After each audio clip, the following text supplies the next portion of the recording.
ਅੱਜ ਸਾਡੇ ਕੋਲ ਮੀਡੀਆ ਪੰਜਾਬ ਟੀਵੀ ਦੇ ਸਟੂਡੀਓ ਵਿੱਚ ਕਿਸ ਸੁਣੀਏ ਕਿਸ ਕਰੀਏ ਵਿੱਚ ਸਪੈਸ਼ਲ ਤੌਰ ਤੇ ਇੰਗਲੈਂਡ ਤੋਂ ਭਾਈ ਸਾਹਿਬ ਭਾਈ ਨਰਮਲ ਸਿੰਘ ਜੀ ਕੰਧਾਲੇ ਜੀ ਪਹੁੰਚੇ ਹਨ, ਜਿਨ੍ਹਾਂ ਨਾਲ ਅੱਜ ਅਸੀਂ ਜੋ ਸਿੱਖ ਸਿਧਾਂਤਾਂ ਮੁਤਾਬਕ ਮੱਥਾ ਟੇਕਣਾ ਹੈ ਉਹ ਕਿਸ ਤਰ੍ਹਾਂ ਟੇਕੀਦਾ ਹੈ, ਜੋ ਅਖੌਤੀ ਬਾਬੇ ਮੱਥੇ ਟਿਕਾ ਰਹੇ ਹਨ ਉਹਨਾਂ ਬਾਰੇ ਜਾਣਕਾਰੀ ਪ੍ਰਾਪਤ ਕਰਾਂਗੇ। सो भाई साहब जी वाहिगुरू जी का खालसा वाहिगुरू जी की फतेह जी। सो भाई साहब सब तो पहलों ये जानकारी दो कि मत्था टेकने का असल में भाव की है, मतलब की है? कुमार साहब जी, सब तो पहला मैं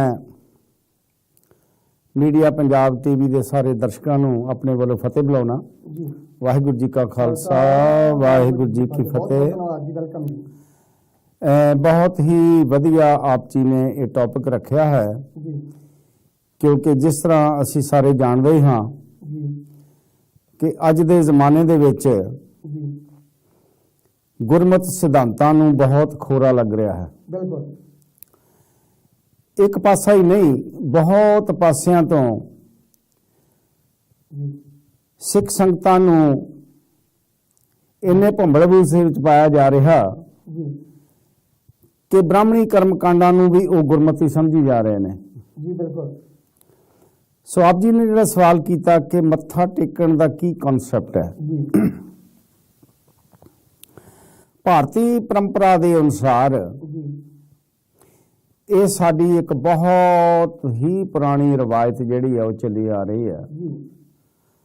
आप जी पुराने वेदां शास्त्रां तो उत्थों जे असीं शुरू कर लईए तो उत्थों भी ये सानू ये परंपरा जिहड़ी आ ये मिलती है कि ये जिहड़ा मत्था है अपने बुजुर्गां नूं देवी देवतियां नूं ये टेका जांदा सी। बहुत सत्कारक जो बहुत हाँ जी, ये बहुत सत्कारयोग। जे मोटे अर्थां विच इस नूं लईए तो असीं ये कह सकते हैं कि जिथे मत्था टेकना एक सत्कार दा चिन्ह है, उत्थे इहदा अंतरीव डूंगा भाव है आत्म समर्पण। कि मैं जदों तुहानूं मत्था टेक रहा तो मैं एक किस्म का अपने आप नूं समर्पित कर रहा तुहाडे प्रति। सत्कार भी कर रहा और मैं ये भी कह रहा कि जो तुसी मैनूं कहोगे मैं वो मनण नूं तैयार हाँ।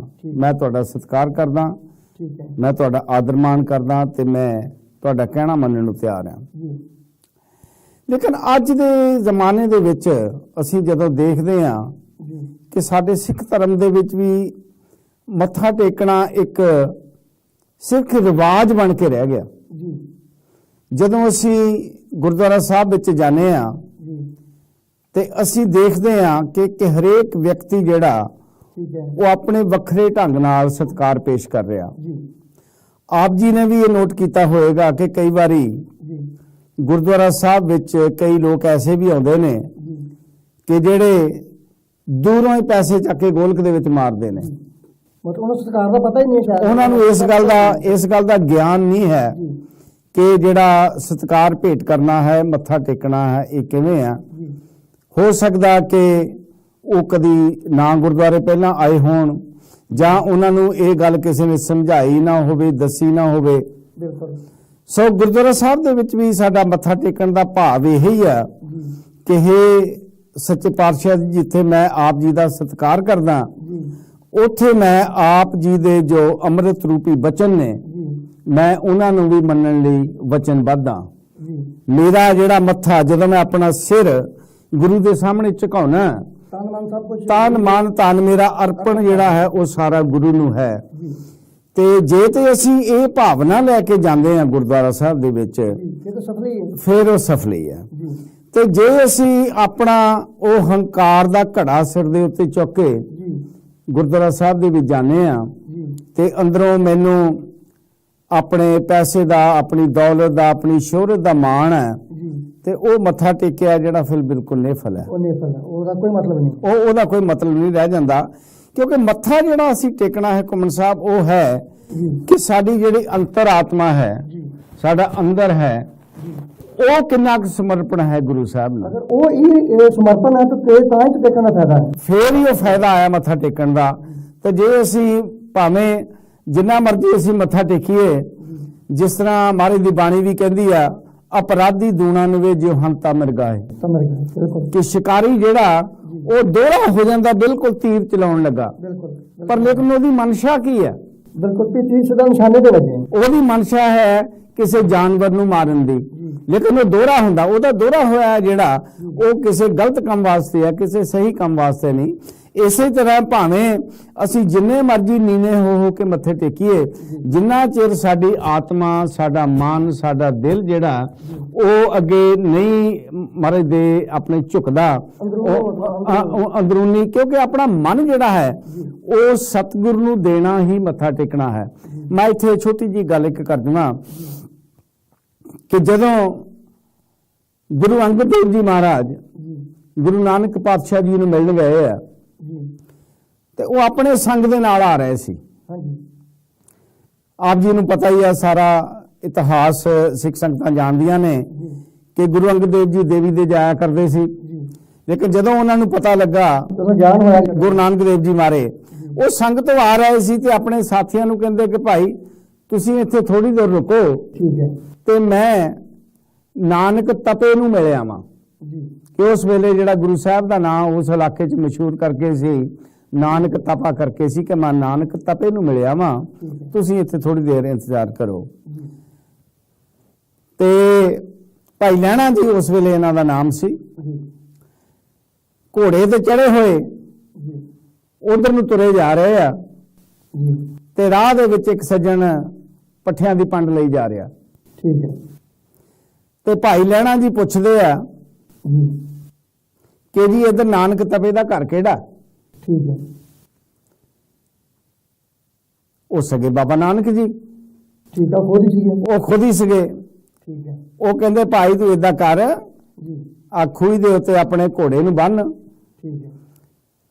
ਤੇ ਇਹਦੀਆਂ ਏਦਾਂ ਕਰ ਪਈ, ਪਹਿਲਾਂ ਤੂੰ ਏਦਾਂ ਕਰ ਪਈ, ਪਹਿਲਾਂ ਮੈਨੂੰ ਇਹਦੀਆਂ ਲਗਾਮਾਂ ਫੜਾ ਦੇ ਘੋੜੇ ਦੀਆਂ। ਅੱਛਾ ਜੀ। ਤੇ ਮੇਰੇ ਮਗਰ ਮਗਰ ਆ ਜਾ। ਜਦੋਂ ਅੰਦਰ ਹਾਤੇ ਵਿੱਚ ਚਲੇ ਗਏ, ਜਿੱਦਾਂ ਹਵੇਲੀਆਂ ਦੇ ਹਾਤੇ ਹੁੰਦੇ ਆ, ਤੇ ਉੱਥੇ ਖੂਹੀ ਸੀ। ਤੇ ਬਾਬਾ ਜੀ ਕਹਿਣ ਲੱਗੇ ਵੀ ਭਾਈ ਤੂੰ ਇੱਥੇ ਏਦਾਂ ਕਰ, ਤੇ ਮੂੰਹ ਹੱਥ ਧੋ, ਤੂੰ ਬਾਹਰੋਂ ਆਇਆ, ਘੋੜੇ ਨੂੰ ਇੱਥੇ ਬੰਨ੍ਹ ਦੇ, ਤੇ ਜਿਨ੍ਹਾਂ ਨੂੰ ਤੂੰ ਮਿਲਣਾ ਮਹਾਂਪੁਰਸ਼ ਨੂੰ ਉਹ ਅੰਦਰ ਬੈਠੇ ਹੋਣਗੇ, ਉਹਨਾਂ ਨੂੰ ਆ ਕੇ ਮਿਲ ਲਈ। ਸਗੇ ਉਹ ਖੁਦ ਆਪ, ਪਰ ਉਹਨੇ ਦੱਸਿਆ ਨਹੀਂ ਉਸ ਵੇਲੇ ਤੱਕ। ਜਦੋਂ ਭਾਈ ਲਹਿਣਾ ਜੀ ਹੱਥ ਮੂੰਹ ਧੋ ਕੇ ਸਾਰਾ ਕੁਝ ਰੱਖ ਕੇ ਅੰਦਰ ਜਦੋਂ ਗਏ ਤੇ ਸਤਿਗੁਰੂ ਨਾਨਕ ਦੇਵ ਜੀ ਬੈਠੇ। ਠੀਕ ਹੈ। ਤੇ ਭਾਈ ਲਹਿਣਾ ਜੀ ਬਹੁਤ ਸ਼ਰਮਿੰਦੇ ਹੋਏ ਕਿ ਦੇਖੋ ਸਤਿਗੁਰੂ ਕਿ ਮੈਂ ਘੋੜੇ ਤੇ ਚੜਿਆ ਸੀ ਤੇ ਤੁਸੀਂ ਘੋੜੇ ਦੀਆਂ ਲਗਾਮਾਂ ਫੜੀ ਮੋਰੇ ਮੋਰੇ ਤੁਰੇ ਆਏ, ਇਹ ਤਾਂ ਬਹੁਤ ਬੇਅਦਬੀ ਹੋ ਗਈ ਆ। ਬਾਬਾ ਜੀ ਕਹਿੰਦੇ ਨਹੀਂ, ਕੋਈ ਐਸੀ ਗੱਲ ਨਹੀਂ, ਤੇਰਾ ਨਾਮ ਲੈਣਾ, ਤੂੰ ਸਾਤੋਂ ਕੁਝ ਲੈਣ ਆਇਆ। ਮੇਰੇ ਖਿਆਲ ਸ਼ਾਇਦ ਉਸੇ ਵੇਲੇ ਉਹਨਾਂ ਨੂੰ ਮਾਰ ਦਿੱਤਾ। ਹਾਂਜੀ ਹਾਂਜੀ ਹਾਂਜੀ ਹਾਂਜੀ, ਤੇ ਤੂੰ ਮੇਰੇ ਤੋਂ ਕੁਝ ਲੈਣ ਆਇਆ। ਤੇ ਉਹ ਕਹਿੰਦੇ ਬਈ ਇਹ ਮਿਲਣਾ ਤੈਨੂੰ ਤਾਂ ਆ ਕਿ ਜਿਸ ਤਰ੍ਹਾਂ ਤੂੰ ਮੈਨੂੰ ਘੋੜੇ ਦੀਆਂ ਵਾਗਾਂ ਫੜਾਈਆਂ ਨਾ, ਆਪਣੇ ਮਨ ਦੀਆਂ ਵਾਗਾਂ ਜਿਹੜੀਆਂ ਹੁਣ ਮੈਨੂੰ ਫੜਾ ਦੇ। ਉਹਦੇ ਭਾਵ ਕੀ ਸੀ ਪਿੱਛੇ? ਬਿਲਕੁਲ, ਕਿ ਜਿਹੜਾ ਆਤਮ ਸਮਰਪਣ ਹੈ ਉਹ ਮੈਨੂੰ ਸਾਰਾ ਆਪਣਾ ਕਰ ਦੇ ਤੇ ਮੈਂ ਤੈਨੂੰ ਲੈਣੇ ਤੋਂ ਅੰਗਦ ਬਣਾ ਦਿਆਂ। ਬਿਲਕੁਲ ਬਿਲਕੁਲ। ਸੋ ਮੱਥਾ ਟੇਕਣ ਦਾ ਭਾਵ ਜਿਹੜਾ ਹੈ, ਜੇ ਅਸੀਂ ਇਹਨੂੰ ਬਰੀਫ ਦੇ ਵਿੱਚ ਨਟਸ਼ਲ ਦੇ ਕਹਿਣਾ ਚਾਹੀਏ, ਕਿ ਜਿੱਥੇ ਅਸੀਂ ਉਸ ਵਿਅਕਤੀ ਦਾ ਸਤਿਕਾਰ ਕਰ ਰਹੇ ਹੁੰਦੇ ਆਪਣੀ ਭਾਰਤੀ ਪਰੰਪਰਾ ਦੇ ਅਨੁਸਾਰ, ਉਹਦੇ ਨਾਲ ਨਾਲ ਇਹ ਆਤਮ ਸਮਰਪਣ ਵੀ ਹੈ ਕਿ ਅਸੀਂ ਉਸ ਵਿਅਕਤੀ ਨੂੰ ਕਹਿੰਦੇ ਆ ਕਿ ਭਾਈ ਮੈਂ ਤੇਰਾ ਹਰ ਹੁਕਮ ਜਿਹੜਾ ਉਹ ਬਿਨਾਂ ਕਿਸੇ ਹੀਲ ਹੋਜੇ ਦੇ ਮੰਨਾਂਗਾ। ਸੋ ਇਹ ਮੱਥਾ ਟੇਕਣ ਦੀ ਪਰੰਪਰਾ ਜਿਹੜੀ ਆ, ਇਹ ਭਾਰਤੀ ਪਰੰਪਰਾ ਦੇ ਅਨੁਸਾਰ ਬਹੁਤ ਦੇਰ ਤੋਂ, ਸਦੀਆਂ ਤੋਂ ਇਹ ਚੱਲੀ ਆ ਰਹੀ ਹੈ। ਕਈ ਵਾਰੀ ਆਪਾਂ ਇਦਾਂ ਹੀ ਵੇਖਿਆ ਕਿ ਹੁਣ ਜਿਵੇਂ ਸਿੱਖ ਧਰਮ ਦੇ ਵਿੱਚ ਪ੍ਰਚਾਰਕ ਨੇ ਜਾਂ ਕਥਾਵਾਚਕ ਨੇ, ਉਹ ਕਹਿੰਦੇ ਨੇ ਕਿ ਕੇਵਲ ਜੋ ਸਿੱਖ ਹੈ ਉਹਦਾ ਫਰਜ਼ ਹੈ ਕਿ ਉਹ ਸ੍ਰੀ ਗੁਰੂ ਗ੍ਰੰਥ ਸਾਹਿਬ ਮੂਹਰੇ ਹੀ ਨਤਮਸਤਕ ਹੋਵੇ, ਉਸ ਨੂੰ ਹੀ ਮੱਥਾ ਟੇਕ ਸਕਦਾ ਹੈ, ਹੋਰ ਕਿਸੇ ਸਾਹਮਣੇ ਮਤਲਬ ਸੀਸ ਨਹੀਂ ਝੁਕਾਉਣਾ। ਦੇਖੋ ਜੀ, ਇਹਦਾ ਬੜਾ ਸਿੰਪਲ ਜਵਾਬ ਹੈ ਘੁੰਮਣ ਸਾਹਿਬ ਇਸ ਦਾ, ਕਿ ਹਰੇਕ ਸਿੱਖ ਨੂੰ ਇਹ ਹੁਕਮ ਹੈ ਕਿ ਸਿਵਾਏ ਗੁਰੂ ਗ੍ਰੰਥ ਸਾਹਿਬ ਜੀ ਤੋਂ ਜੀ ਕਿਸੇ ਨੂੰ ਮੱਥਾ ਨਹੀਂ ਟੇਕਣਾ, ਸਿਰ ਨਹੀਂ ਝੁਕਾਉਣਾ, ਮਤਲਬ ਨਹੀਂ ਹੈ। ਸਿਰ ਨਹੀਂ ਝੁਕਾਉਣਾ, ਮੱਥਾ ਨਹੀਂ ਟੇਕ, ਕਿਉਂਕਿ ਉਹ ਆਤਮ ਸਮਰਪਣ ਵਾਲੀ ਗੱਲ ਆ ਗਈ ਨਾ। ਜੀ ਕਿਉਂਕਿ ਆਤਮ ਸਮਰਪਣ ਵਾਰ-ਵਾਰ ਨਹੀਂ ਕੀਤਾ ਜਾ ਸਕਦਾ, ਠੀਕ ਹੈ ਉਹ ਇੱਕੋ ਵਾਰੀ ਕਿਸੇ ਨੂੰ ਕੀਤਾ ਜਾ ਸਕਦਾ। ਜੀ ਵਾਅਦੇ ਕੀਤੇ ਜਾ ਸਕਦੇ ਨੇ, ਛੋਟੇ ਮੋਟੇ ਹੋਰ ਕਈ ਦੁਨਿਆਵੀ ਕੰਮ ਕੀਤੇ ਜਾ ਸਕਦੇ ਆ, ਲੇਕਿਨ ਜਿਹੜਾ ਤੁਸੀਂ ਆਤਮ ਸਮਰਪਣ ਕਰਨਾ ਉਹ ਕਿਸੇ ਇੱਕ ਨੂੰ ਇੱਕੋ ਵਾਰੀ ਕਰਨਾ ਹੈ। ਉਹ ਸਾਡਾ ਗੁਰੂ ਗ੍ਰੰਥ ਸਾਹਿਬ ਜੀ ਨੂੰ ਹੋ ਗਿਆ। ਸਿੱਖ ਮੁਤਾਬਕ ਸਿਧਾਂਤਾਂ ਮੁਤਾਬਕ ਖਾਸ ਤੌਰ ਤੇ ਇਸ ਗੱਲ ਦੇ ਉੱਤੇ ਜ਼ੋਰ ਦਿੱਤਾ ਜਾਂਦਾ ਜੀ ਕਿ ਜਿਸ ਵੇਲੇ ਅਸੀਂ ਗੁਰੂ ਮਹਾਰਾਜ ਦੀ ਹਜ਼ੂਰੀ ਦੇ ਵਿੱਚ ਆ, ਜੀ ਗੁਰੂ ਮਹਾਰਾਜ ਜੀ ਪ੍ਰਕਾਸ਼ਮਾਨ ਨੇ, ਠੀਕ ਹੈ ਉਸ ਵੇਲੇ ਅਸੀਂ ਹੋਰ ਕਿਸੇ ਵਿਅਕਤੀ ਦਾ ਵਿਸ਼ੇਸ਼ ਢੰਗ ਨਾਲ ਮੱਥਾ ਟੇਕ ਕੇ ਉੱਥੇ ਸਤਿਕਾਰ ਨਹੀਂ ਅਸੀਂ ਕਰ ਸਕਦੇ, ਕਿਉਂਕਿ ਜੇ ਅਸੀਂ ਉਹ ਕਰਦੇ ਆ ਤੇ ਫਿਰ ਅਸੀਂ ਗੁਰੂ ਮਹਾਰਾਜ ਦਾ ਉਹ ਸਤਿਕਾਰ ਜਿਹੜਾ ਆਤਮ ਸਮਰਪਣ ਆ ਉਹ ਨਹੀਂ ਕਰ ਰਹੇ ਹੁੰਦੇ। ਉਹ ਨਹੀਂ ਕਰ ਰਹੇ ਹੁੰਦੇ। ਬਾਕੀ ਦੂਸਰੀ ਗੱਲ ਇਹ ਆ ਕਿ ਜਿੱਥੇ ਗੁਰੂ ਮਹਾਰਾਜ ਦਾ ਸਤਿਕਾਰ, ਉਹਨਾਂ ਦਾ ਪ੍ਰਕਾਸ਼ ਨਹੀਂ ਹੈ, ਉੱਥੇ ਅਸੀਂ ਜੇ ਕਿਸੇ ਸਿਆਣੇ ਗੁਰਮਤਿ ਦੇ ਪ੍ਰਚਾਰਕ, ਕੋਈ ਸਾਡੇ ਪੁਰਾਣੇ ਬਜ਼ੁਰਗ, ਕੋਈ ਸਾਡੇ ਵੱਡੇ ਆਗੂ, ਜੇ ਅਸੀਂ ਉਹਨਾਂ ਦੇ ਗੋਡੀ ਹੱਥ ਲਾ ਵੀ ਦਿੱਤਾ ਤਾਂ ਮੈਂ ਇਹਦੇ ਵਿੱਚ ਕੋਈ ਇਤਰਾਜ਼ ਨਹੀਂ ਸਮਝਦਾ। ਜੀ ਠੀਕ ਹੈ ਪਰ ਗੁਰੂ ਮਹਾਰਾਜ ਦੀ ਹਜ਼ੂਰੀ ਦੇ ਵਿੱਚ ਸਿਰਫ ਜਿਹੜੇ ਗੁਰੂ ਗ੍ਰੰਥ ਸਾਹਿਬ ਜੀ ਨੇ ਉਹੋ ਹੀ ਜ਼ਿੰਮੇਵਾਰ ਨੇ, ਉਹੋ ਹੀ ਇਸ ਗੱਲ ਦੇ ਹੱਕਦਾਰ ਨੇ ਕਿ ਉਹਨਾਂ ਨੂੰ ਸਿਰਫ ਮੱਥਾ ਟੇਕਿਆ ਜਾਵੇ। ਲੇਕਿਨ ਸਤਿਕਾਰ ਦੇ ਤੌਰ ਤੇ ਫਰਜ਼ ਕਰ ਲਓ ਸਾਡੇ ਬਜ਼ੁਰਗ ਨੇ, ਸਾਡੇ ਬਾਬਾ ਜੀ ਨੇ, ਕੋਈ ਗ੍ਰੈਂਡਫਾਦਰ ਹੈ, ਕੋਈ ਵੱਡੇ ਸਾਡੇ ਰਿਸ਼ਤੇਦਾਰ ਨੇ, ਕੋਈ ਸਮਾਜ ਦੇ ਵਿੱਚ ਕੋਈ ਐਸੇ ਸਿਆਣੇ ਸੱਜਣ ਨੇ, ਉਹਨਾਂ ਦਾ ਸਤਿਕਾਰ ਕਰਨਾ ਜਿਹੜਾ ਉਹ ਵੀ ਸਾਡਾ ਇਕੁਅਲ ਫਰਜ਼ ਹੈ। ਲੇਕਿਨ ਉਹਨਾਂ ਦਾ ਸਤਿਕਾਰ ਅਸੀਂ ਉਸ ਲੈਵਲ ਤੇ ਨਹੀਂ ਕਰਨਾ ਜਿਸ ਲੈਵਲ ਤੇ ਅਸੀਂ ਗੁਰੂ ਗ੍ਰੰਥ ਸਾਹਿਬ ਜੀ ਦਾ ਸਤਿਕਾਰ ਕਰਨਾ। ਠੀਕ ਹੈ ਸੋ ਇਹ ਇੱਕ ਫਰਕ ਜਿਹੜਾ ਹੈ ਸਾਨੂੰ ਸਮਝਣਾ ਚਾਹੀਦਾ। ਅੱਜ ਜਦੋਂ ਅਸੀਂ ਦੇਖਦੇ ਹਾਂ ਕਿ ਕਈ ਥਾਈਂ ਗੁਰੂ ਮਹਾਰਾਜ ਦਾ ਪ੍ਰਕਾਸ਼ ਹੁੰਦਾ ਤੇ ਉੱਥੇ ਜਦੋਂ ਕੋਈ ਸੰਤ ਬਾਬਾ ਜਾਂ ਕੋਈ ਹੋਰ ਅਖੌਤੀ ਸਾਧ ਉੱਥੇ ਆ ਜਾਂਦਾ ਤੇ ਦੁਨੀਆ ਉੱਥੇ ਕਿਹੜੀ ਹੋ ਕੇ ਉਹਨਾਂ ਨੂੰ ਮੱਥਾ ਟੇਕਣ ਲੱਗ ਪੈਂਦੇ ਆ, ਉੱਥੇ ਉਹਨਾਂ ਦੀ ਜੈ ਜੈਕਾਰ ਕਰਨ ਲੱਗ ਪੈਂਦੇ ਆ। ਇਹ ਇੱਕ ਬਹੁਤ ਹੀ ਐਸਾ ਕੰਮ ਹੈ ਕਿ ਜਿਹੜਾ ਬਿਲਕੁਲ ਨਹੀਂ ਹੋਣਾ ਚਾਹੀਦਾ ਅਗਰ ਅਸੀਂ ਗੁਰਮਤਿ ਦੇ ਸਿਧਾਂਤ ਦੇ ਪਹਿਰੇਦਾਰ ਆ ਤਾਂ। ਸ਼ਾਇਦ ਥੋੜਾ ਜਿਹਾ ਪਹਿਲਾਂ ਅਗਰ 20-25-30 ਸਾਲ ਪਿੱਛੇ ਨੂੰ ਜਾਈਏ ਤੇ ਫਿਰ ਉਦੋਂ ਆਪਾਂ ਇਹ ਗੱਲ ਕਹਿ ਸਕਦੇ ਸੀ ਕਿ ਜਿਹੜੀ ਅਨਪੜ੍ਹਤਾ ਹੈ ਉਹ ਅੰਧ ਵਿਸ਼ਵਾਸ ਦੀ ਜਨਮਦਾਤੀ ਹੈ। ਅਨਪੜ੍ਹਤਾ ਸੀ, ਪਰ ਅੱਜ ਦੇ ਜ਼ਮਾਨੇ ਵਿੱਚ ਤੇ ਅਨਪੜ੍ਹਤਾ ਇੰਨੀ ਰਹੀ ਨਹੀਂ। ਹਰ ਆਦਮੀ, ਹਰ ਇਨਸਾਨ, ਖਾਸ ਕਰਕੇ ਜਿਹੜੀ ਨਵੀਂ ਜਨਰੇਸ਼ਨ ਹੈ ਉਹ ਬਹੁਤ ਪੜ੍ਹੀ ਲਿਖੀ ਹੈ, ਲੇਕਿਨ ਉਸ ਦੇ ਬਾਵਜੂਦ ਵੀ ਜਿਹੜਾ ਇਹ ਅਖੌਤੀ ਬਾਬਿਆਂ ਦਾ ਜਾਂ ਸਾਧਾਂ ਦਾ ਇੱਕ ਤਰ੍ਹਾਂ ਦਾ ਹੜ੍ਹ ਆਇਆ ਪਿਆ ਪੰਜਾਬ ਦੇ ਵਿੱਚ। ਇਹ ਕਿਹੜੇ ਤਰੀਕੇ ਨਾਲ ਤੇ ਕਿਹੜੇ ਢੰਗ ਨਾਲ ਜਨਤਾ ਨੂੰ ਆਪਣੇ ਪਿੱਛੇ ਲਾ ਲੈਂਦੇ ਨੇ ਕਿ ਜਨਤਾ ਉਹਨਾਂ ਨੂੰ ਮੱਥੇ ਟੇਕਣ ਨੂੰ ਮਜਬੂਰ ਹੋ ਜਾਂਦੀ। ਹਾਂਜੀ ਘੁੰਮਣ ਸਾਹਿਬ, ਮੈਂ ਸਮਝਦਾ ਕਿ ਆਪ ਜੀ ਦਾ ਸਵਾਲ ਬੜਾ ਹੀ ਇਹ ਵਧੀਆ ਸਵਾਲ ਹੈ। ਉਹਨਾਂ ਨੂੰ ਤੁਸੀਂ ਪੜ੍ਹਿਆਂ ਦੀ ਤੇ ਅਨਪੜ੍ਹਿਆਂ ਦੀ ਗੱਲ ਕੀਤੀ ਹੈ, ਲੇਕਿਨ ਜੇ ਸਾਰੇ ਗੱਲ ਦੀ ਖੋਜ ਕੀਤੀ ਜਾਵੇ ਤਾਂ ਮੈਂ ਸਮਝਦਾ ਕਿ ਅੱਜ ਦੇ ਜਿਹੜੇ ਪੜ੍ਹੇ ਲਿਖੇ ਲੋਕ ਨੇ, ਮੈਂ ਸਾਰਿਆਂ ਦੀ ਗੱਲ ਨਹੀਂ ਕਰ ਰਿਹਾ, ਲੇਕਿਨ ਉਹਨਾਂ ਵਿੱਚੋਂ ਬਹੁਤ ਗਿਣਤੀ ਜਿਹੜੀ ਆ ਉਹ ਇਹ ਕੰਮ ਕਰਦੀ ਆ। ਉਹ ਇਹਨਾਂ ਸਾਧਾਂ ਦੇ ਪਿੱਛੇ ਲੱਗਦੀ ਹੈ। ਸਾਧਾਂ ਦੇ ਪਿੱਛੇ ਲੱਗਣ ਦੇ ਜਿਹੜੇ ਕਾਰਨ ਨੇ ਉਹ ਸਿਰਫ ਤੇ ਸਿਰਫ ਜੋ ਕੁਝ ਮੈਂ ਅੱਜ ਤੱਕ ਦੇਖਿਆ, ਖੋਜਿਆ ਕਿ ਅਸੀਂ ਲੋਕ, ਮੈਂ ਸਿੱਖਾਂ ਦੀ ਗੱਲ ਕਰ ਰਿਹਾ, ਆਪਣੇ ਗੁਰੂ ਤੋਂ ਜਿਹੜੀਆਂ ਬਖਸ਼ਿਸ਼ਾਂ ਸਾਨੂੰ ਗੁਰੂ ਦੇਣੀਆਂ ਚਾਹੁੰਦਾ, ਉਹ ਬਖਸ਼ਿਸ਼ਾਂ ਲੈਣ ਦੀ ਬਜਾਏ ਅਸੀਂ ਦੁਨਿਆਵੀ ਬਖਸ਼ਿਸ਼ਾਂ ਜਿਹੜੀਆਂ ਉਹਨਾਂ 'ਚ ਜ਼ਿਆਦਾ ਸਾਡੀ ਰੁਚੀ ਹੈ। ਸ਼ਾਇਦ ਛੇਤੀ ਉਹ ਜਲਦੀ ਨਾਲ ਹਾਸਲ ਕਰਨ ਦੀ ਤਮੰਨਾ ਜਿਹੜੀ ਸਾਨੂੰ ਦੁਨਿਆਵੀ ਕੋਈ ਨੌਕਰੀ ਮੰਗਣ ਜਾ ਰਿਹਾ ਸਾਧ ਕੋਲ, ਕੋਈ ਆਪਣੀ ਬਿਮਾਰੀ ਦੀ ਸਿੱਧੀ ਵਾਸਤੇ ਜਾ ਰਿਹਾ, ਕੋਈ ਲੰਬੀ ਉਮਰ ਲਈ ਜਾ ਰਿਹਾ, ਕੋਈ ਦੁੱਧ ਪੁੱਤ ਲਈ ਜਾ ਰਿਹਾ। ਇਹ ਮੰਗਾਂ ਦਾ ਕੋਈ ਅੰਤ ਨਹੀਂ ਹੈ ਕਿ ਕਿੰਨੀਆਂ ਸਾਡੀਆਂ। ਕਈ ਜਗ੍ਹਾ ਤੇ ਘਨੌਲੀ ਸਾਹਿਬ ਆਪਾਂ ਦੇਖਦੇ ਹਾਂ ਕਿ ਦੁੱਧ ਪੁੱਤ ਮੰਗਣ ਜਾਂਦੇ ਨੇ ਲੋਕ ਜਾਂ ਬੀਬੀਆਂ ਜਾਂਦੀਆਂ, ਖਾਸ ਕਰਕੇ ਉਹਨਾਂ ਬਾਬੇ ਤਾਂ ਆਪ ਘਰੋਂ ਕੱਢੇ ਹੁੰਦੇ ਨੇ, ਉਹਨਾਂ ਦੇ ਪੁੱਤਾਂ ਨੇ ਉਹਨੂੰ ਘਰੋਂ ਕੱਢਿਆ ਹੁੰਦਾ, ਲੇਕਿਨ ਉਹ ਤੁਹਾਨੂੰ ਪੁੱਤ ਕਿੱਥੋਂ ਦੇ ਦੇਣਗੇ। ਮੈਂ ਜੀ ਇੱਥੇ ਇੱਕ ਛੋਟੀ ਜੀ ਗੱਲ ਤੁਹਾਨੂੰ ਆਪ ਜੀ ਨੂੰ ਸੁਣਾਵਾਂ ਕਿ ਇਜਾਜ਼ਤ ਹੋਵੇ ਕਿ ਕੋਈ ਨੌਜਵਾਨ ਬੱਚਾ 25-26 ਸਾਲ ਦਾ, ਬਾਂਹ ਉਹਦੀ ਬੰਨੀ ਹੋਈ ਤੇ ਮੂੰਹ ਤੇ ਉਹਦੇ ਝਰੀਟਾਂ ਵੱਜੀਆਂ ਹੋਈਆਂ, ਤੇ ਉਹ ਕਿਸੇ ਬਾਬੇ ਦੇ ਡੇਰੇ ਚਲਾ ਗਿਆ। ਬਾਬਾ ਪੁੱਛਦਾ ਉਹਨੂੰ ਵੀ ਭਗਤਾ ਕਿਵੇਂ ਆਇਆ ਤੂੰ? ਕਹਿੰਦਾ ਜੀ ਮੈਂ ਬੜਾ ਔਖਾ ਆ ਤੇ ਮੈਨੂੰ ਘਰ ਵਾਲੀ ਬਹੁਤ ਡਾਢੀ ਮਿਲ ਗਈ ਆ ਠੀਕ ਹੈ ਤੇ ਨਿੱਕੀ ਨਿੱਕੀ ਗੱਲ ਤੇ ਮੇਰੇ ਨਾਲ ਲੜਾਈ, ਨਿੱਕੀ ਨਿੱਕੀ ਗੱਲ ਤੇ ਲੜਾਈ ਜੀ ਤੇ ਅੱਜ ਦੇਖੋ ਮੇਰਾ ਕੀ ਹਾਲ ਕੀਤਾ, ਮੇਰੀ ਬਾਂਹ ਵੀ ਭੰਨ ਸਿੱਟੀ ਆ, ਅੱਛਾ। ਆ ਮੇਰੇ ਸਾਰੇ ਝੀਟਾਂ ਵੀ ਵੱਜੀਆਂ ਹੋਈਆਂ ਠੀਕ ਹੈ ਤੇ ਮੇਰਾ ਕੋਈ ਇਲਾਜ ਕਰੋ, ਠੀਕ ਹੈ ਕੋਈ ਦਿਓ, ਤਵੀਤ ਦਿਓ, ਧਾਗਾ ਦਿਓ, ਕੁਝ ਵੀ ਦਿਓ ਤੇ ਜਿਹੜਾ ਉਹਦਾ ਇੰਨਾ ਗੁੱਸਾ ਆ ਨਾ ਜੀ ਉਹ ਠੰਡਾ ਪੈ ਜਾਵੇ। ਅੱਛਾ ਜੀ ਤੇ ਉਹ ਸਾਧ ਕਹਿੰਦਾ ਸੋਚ ਸੋਚ ਕੇ, ਭਗਤਾ ਤੂੰ ਗਲਤ ਥਾਂ ਤੇ ਆ ਗਿਆ। ਉਹ ਕਹਿੰਦਾ ਕਿਉਂ ਬਾਬਾ ਜੀ? ਇਹ ਬਿਮਾਰੀ ਦਾ ਮੈਂ ਮਾਰਿਆ ਕਹਿੰਦਾ ਮੈਂ ਤਾਂ ਆਪ ਇਸ ਬਿਮਾਰੀ ਦਾ ਮਾਰਿਆ ਘਰੋਂ ਨਿਕਲਿਆ, ਤੇਰਾ ਮੈਂ ਕੀ ਇਲਾਜ ਕਰਾਂ। ਸੋ ਇਹ ਲੋਕ ਜਿਹੜੇ ਨੇ, ਪਹਿਲੀ ਤਾਂ ਗੱਲ ਆ ਘੁੰਮਣ ਸਾਹਿਬ, ਮੈਂ ਇਹ ਗੱਲ ਕਹਿਣੀ ਚਾਹਾਂਗਾ ਕਿ ਗੁਰਮਤ ਦੇ ਅਨੁਸਾਰ ਜੀ ਹਰੇਕ ਗੁਰਸਿੱਖ ਨੂੰ ਸ਼ਾਦੀ ਕਰਨੀ ਚਾਹੀਦੀ ਆ। ਜੀ ਗ੍ਰਸਤੀ ਜੀਵਨ ਜਿਹੜਾ ਗ੍ਰਸਤੀ ਜੀਵਨ ਜਿਹੜਾ ਉਹਦੇ ਵਿੱਚ ਆ ਕੇ ਆਪਣਾ ਜੀਵਨ ਬਤੀਤ ਕਰਨਾ ਚਾਹੀਦਾ। ਠੀਕ ਹੈ ਇਹ ਗੁਰੂ ਸਾਹਿਬ ਦਾ ਹੁਕਮ ਹੈ ਔਰ ਗੁਰੂ ਸਾਹਿਬ ਨੇ ਜੋ ਕਿਹਾ ਉਹ ਕਰਕੇ ਦਿਖਾਇਆ। ਜੀ ਇਹ ਨਹੀਂ ਕਿ ਗੱਲਾਂ ਕੀਤੀਆਂ ਨੇ, ਬਿਲਕੁਲ। ਗੁਰੂ ਸਾਹਿਬ ਨੇ ਆਪ ਗ੍ਰਸਤ ਮਾਰਗ ਧਾਰਨ ਕੀਤਾ, ਪ੍ਰੈਕਟੀਕਲੀ ਉਹਨਾਂ ਕਰਕੇ ਵਿਖਾਇਆ ਆਪ ਸਭ ਕੁਝ ਉਹਨਾਂ ਨੇ ਪ੍ਰੈਕਟੀਕਲੀ ਕਰਕੇ ਵਿਖਾਇਆ।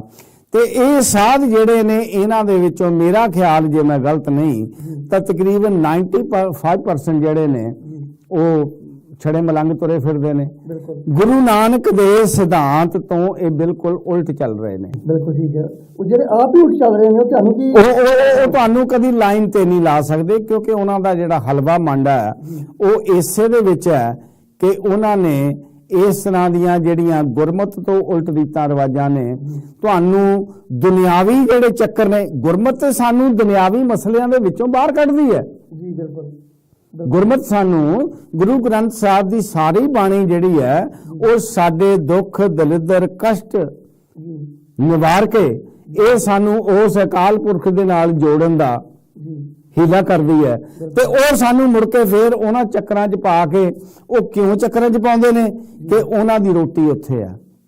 ਠੀਕ ਬਿਲਕੁਲ ਬਿਲਕੁਲ। ਉਹਨਾਂ ਨੇ ਤੁਹਾਡੀਆਂ ਜੇਬਾਂ ਦੇ ਵਿੱਚੋਂ ਲਾਲਚ ਕਰਕੇ, ਉਹਨਾਂ ਨੇ ਤੁਹਾਨੂੰ ਝੂਠ ਬੋਲ ਕੇ ਤੁਹਾਡਾ ਆਹ ਹੋ ਜਾਏਗਾ, ਆਹ ਹੋ ਜਾਏਗਾ, ਆਹ ਹੋ ਜਾਏਗਾ, ਤੁਹਾਡੀਆਂ ਜੇਬਾਂ ਹਲਕੀਆਂ ਕਰਕੇ ਤੇ ਆਪ ਉਹਨਾਂ ਨੇ ਮਹਿਲ ਬਨਾਰੇ ਖੜੇ ਕਰਨੇ ਆ, ਬਿਲਕੁਲ ਜਿਹਦੇ ਵਿੱਚ ਐਸ਼ੋ ਇਸ਼ਰਤ ਦਾ ਸਾਰਾ ਸਮਾਨ। ਅੱਜ ਤੁਸੀਂ ਪੰਜਾਬ ਦੇ ਵਿੱਚ ਜਾ ਕੇ ਉਹ ਡੇਰੇ ਦੇਖੋ ਜੀ ਬਿਲਕੁਲ ਕਿ ਜਿਹੜੇ ਡੇਰੇ ਉਹ ਇਸ ਤਰ੍ਹਾਂ ਲੱਗਦੇ ਨੇ ਜਿਸ ਤਰ੍ਹਾਂ ਕਿਸੇ ਸ਼ਹਿਨਸ਼ਾਹ ਦੇ ਬਿਲਕੁਲ ਮਹਿਲ ਹੁੰਦੇ ਨੇ। ਜੀ ਤੇ ਉਹ ਹੈ ਕਿਹਦੇ ਸਿਰ ਤੇ? ਬਹੁਤਾ ਜਿਹੜੇ ਪੰਜਾਬ ਦੇ ਇਸ ਵੇਲੇ ਲੋਕ ਨੇ ਉਹ ਸਾਡੇ ਬਾਹਰਲਿਆਂ ਤੇ ਜ਼ਿਆਦਾ ਇਹਨਾਂ ਗੱਲਾਂ ਦਾ ਗਿਲਾ ਕਰਦੇ ਆ ਕਿ ਇਹ ਸਾਧ ਬਾਹਰੋਂ ਹੀ ਜ਼ਿਆਦਾ ਪੈਸਾ ਲੁੱਟ ਕੇ ਲਿਆਉਂਦੇ ਆ ਤੇ ਇੱਥੇ ਲਿਆ ਕੇ ਬਣਾਉਂਦੇ। ਤੁਸੀਂ ਕਹਿੰਦੇ ਉਹਨਾਂ ਨੂੰ ਉੱਥੇ ਵਿਗਾੜਦੇ ਆ। ਗੱਲਾਂ ਚੋਂ ਕਨਾਈ ਸਾਹਿਬ ਗੱਲ ਯਾਦ ਆ ਗਈ ਮੇਰੇ। ਇਹ ਦੇਖਣ ਦੀ ਗੱਲ ਹੈ, ਜਦੋਂ ਇਹ ਜੀਟੀ ਰੋਡ ਬਣਨਾ ਸੀ ਨਾ, 3 ਮਾਰਗੀ, ਜੀ ਮਾਫ ਕਰਨਾ ਮੈਂ ਜਗ੍ਹਾ ਦਾ ਨਾਮ ਨਹੀਂ ਲੈਂਦਾ, ਰਈਏ ਦੇ ਕੋਲ ਜਗ੍ਹਾ ਹੈ, ਜੀ ਮੁਸਲਮਾਨ ਦੀ ਜਗ੍ਹਾ ਸੀ। ਉਹ ਜਗ੍ਹਾ ਬਿਲਕੁਲ ਉਹਦੇ ਵਿੱਚ ਆਉਂਦੀ ਸੀ ਜੀਟੀ ਰੋਡ ਦੇ। ਜੀ ਜੀ ਬਣਨਾ ਸੀ ਟਰੈਕ, ਉਹਨੂੰ ਪਰਾਂ ਕਰਨਾ ਪੈਣਾ ਸੀ ਬਾਬੇ ਨੂੰ, ਉਹਦੀ ਚੁੱਕ ਕੇ ਜੀ ਫਿਰ ਉੱਥੋਂ ਦੀ ਜਿਹੜਾ ਟਰੈਕ ਹੈ ਉਹ ਬਣ ਸਕਦਾ ਸੀ। ਹਾਂਜੀ ਤੇ ਉਹ ਜਦੋਂ ਪਰਾਂ ਕਰਨ ਲੱਗੇ ਤੇ ਜਿਹੜੇ ਇਹਨਾਂ ਦੇ ਰੋਡ ਮਹਿਕਮੇ ਦੇ ਜਾਂ ਉਹ ਸੜਕ ਬਣਾਉਣ ਵਾਲੇ ਆਦਮੀ ਸੀ, ਉਹ ਜਿਹੜੀ ਆਪਣੇ ਅੰਮ੍ਰਿਤਸਰ ਸਾਹਿਬ ਜਿਹੜੀ ਇਹਨਾਂ ਦੀ ਮਸਜਿਦ ਹੈਗੀ ਹੈ ਇਹਨਾਂ ਦੀ ਮੁਸਲਮਾਨਾਂ ਦੀ, ਜੀ ਅੰਮ੍ਰਿਤਸਰ ਸਾਹਿਬ ਦੇ ਨਜ਼ਦੀਕ ਕਿਤੇ ਜਾਂ ਉਹਦੇ ਵਿੱਚ ਹੀ, ਮੈਨੂੰ ਲੱਗਾ ਪਤਾ ਨਹੀਂ, ਜੀ ਉਹਦੇ ਇਮਾਮ ਕੋਲ ਪੁੱਛਣ ਗਏ ਵੀ ਇਹ ਮਤਲਬ ਜਿਹੜੀ ਤੁਹਾਡੀ ਇਹ ਸਮਾਧ ਹੈ ਪੀਰ ਫਕੀਰ ਦੀ, ਇਹ ਉਹਦੇ ਵਿੱਚ ਆ ਰਹੀ ਹੈ ਤੇ ਅਸੀਂ ਇਹ ਥੋੜੀ ਪਰਾਂ ਕਰਨੀ ਹੈ, ਕੀ ਕਰ ਸਕਦੇ ਹਾਂ? ਉਹ ਬੜਾ ਖੁਸ਼ ਹੋਇਆ। ਉਹ ਕਹਿੰਦਾ ਪਹਿਲੀ ਗੱਲ ਤੇ ਅਸੀਂ ਕਿਸੇ ਦੇ ਮੱਥਾ ਟੇਕਦੇ ਨਹੀਂ ਹੈ, ਸਾਡੀ ਕੋਈ ਸਮਾਧ ਨਹੀਂ ਹੈ, ਕੋਈ ਗੱਲਬਾਤ ਨਹੀਂ ਹੈ। ਠੀਕ ਹੈ ਜੀ। ਕਹਿੰਦਾ ਫੇਰ ਕਹਿੰਦਾ ਸਾਨੂੰ ਕੋਈ ਇਤਰਾਜ਼ ਨਹੀਂ, ਇਹਨੂੰ ਪੁੱਟ ਕੇ ਜਾਂ ਇਹਨੂੰ ਚੱਕ ਕੇ ਜਿੱਥੇ ਮਰਜ਼ੀ ਅੱਗੇ ਪਿੱਛੇ 2 ਕਿਲੋਮੀਟਰ ਅੱਗੇ ਛੱਡੋ, ਹਾਂ ਜਿੱਦ ਮਰਜ਼ੀ ਕਰ ਲਓ ਇਹਨੂੰ।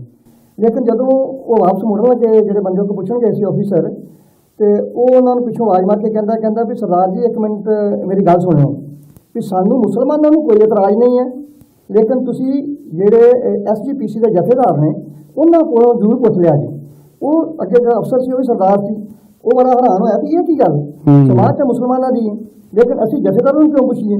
ਉਹ ਕਹਿੰਦਾ ਜੀ ਵੀਰਵਾਰ ਜਾ ਕੇ ਦੇਖ ਲਿਓ, ਉੱਥੇ ਮੁਸਲਮਾਨ ਘੱਟ ਹੁੰਦੇ ਨੇ, ਸਰਦਾਰ ਜ਼ਿਆਦਾ ਹੁੰਦੇ। ਇਸ ਤੋਂ ਪਹਿਲਾਂ ਕਿ ਹੋਰ ਕੋਈ ਭਸੂੜੀ ਨਾ ਪੈ ਜਾਵੇ, ਉਹਨਾਂ ਨੂੰ ਪਤਾ ਕਰ ਲਿਓ। ਤੇ ਇਹੋ ਹੀ ਗੱਲ ਹੈ, ਤੁਸੀਂ ਵੀਰਵਾਰ ਨੂੰ ਚੱਲ ਜਾਓ ਕਿਸੇ ਵੀ ਸਮਾਜ ਤੇ, ਹਾਂਜੀ, ਹੋਰ ਮੋਨੇ ਘੱਟ ਹੋਣਗੇ, ਮਾਫ ਕਰਨਾ, ਹਾਂਜੀ, ਆਪਣੇ ਸਰਦਾਰ ਹੁੰਦੇ ਨੇ, ਸਰਦਾਰ ਜਾਂਦੇ ਨੇ। ਸੋ ਇਹ ਜਿਹੜਾ ਹੈ ਨਾ ਜੀ, ਸਾਡਾ ਦੁਨਿਆਵੀ ਚੱਕਰ ਜਿਹੜਾ ਹੈ ਨਾ ਜੀ, ਸਾਡੀਆਂ ਖਾਹਿਸ਼ਾਂ ਦਾ, ਇਹ ਇੱਕ ਬਹੁਤ ਵੱਡੀ ਇਸ ਦੇ ਵਿੱਚ ਰੁਕਾਵਟ ਹੈ।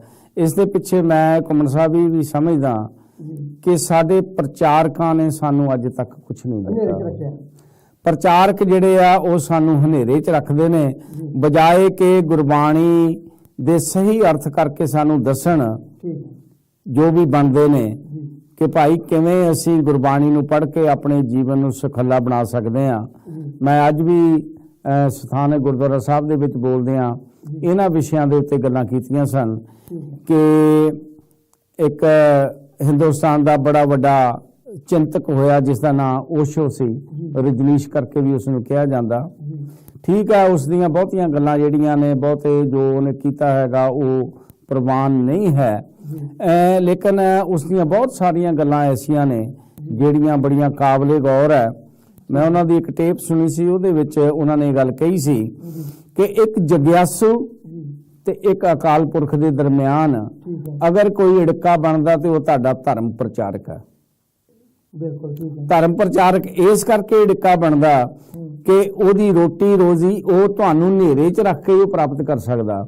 ਜੇ ਤੁਹਾਨੂੰ ਇਹ ਪਤਾ ਲੱਗ ਗਿਆ ਕਿ ਉਸ ਸਤਿਗੁਰ ਦੇ ਨਾਲ, ਵਾਹਿਗੁਰੂ ਦੇ ਨਾਲ, ਅਕਾਲ ਪੁਰਖ, ਰਾਮ, ਰਹੀਮ, ਜੋ ਮਰਜ਼ੀ ਉਸ ਦਾ ਨਾਮ ਰੱਖ ਲਓ ਤੁਸੀਂ, ਉਹ ਸ਼ਕਤੀ ਤਾਂ ਇੱਕੋ ਹੀ ਹੈ ਨਾ। ਬਿਲਕੁਲ ਬਿਲਕੁਲ ਉਹਦੇ ਨਾਲ ਤੁਹਾਡਾ ਮਿਲਾਪ ਜਿਹੜਾ ਉਹ ਬੜੀ ਜਲਦੀ ਹੋ ਸਕਦਾ, ਉਹ ਉਸ ਧਰਮ ਪ੍ਰਚਾਰਕ ਨੂੰ ਪਸੰਦ ਨਹੀਂ, ਪਸੰਦ ਨਹੀਂ। ਕਿਉਂਕਿ ਤੁਸੀਂ ਜਦੋਂ ਤੁਹਾਨੂੰ ਇਹ ਸੋਝੀ ਆ ਗਈ ਫਿਰ ਤੁਸੀਂ ਉਹਦੇ ਮਗਰ ਨਹੀਂ ਲੱਗਣਾ, ਉਹਦਾ ਰੋਜੀ ਰੋਟੀ ਜਿਹੜੀ ਬੰਦ ਹੋ ਜਾਏਗੀ, ਉਹਦੀ ਰੋਜ਼ੀ ਰੋਟੀ ਜਿਹੜੀ ਆ ਉਹ ਬੰਦ ਹੋ ਜਾਣੀ ਆ।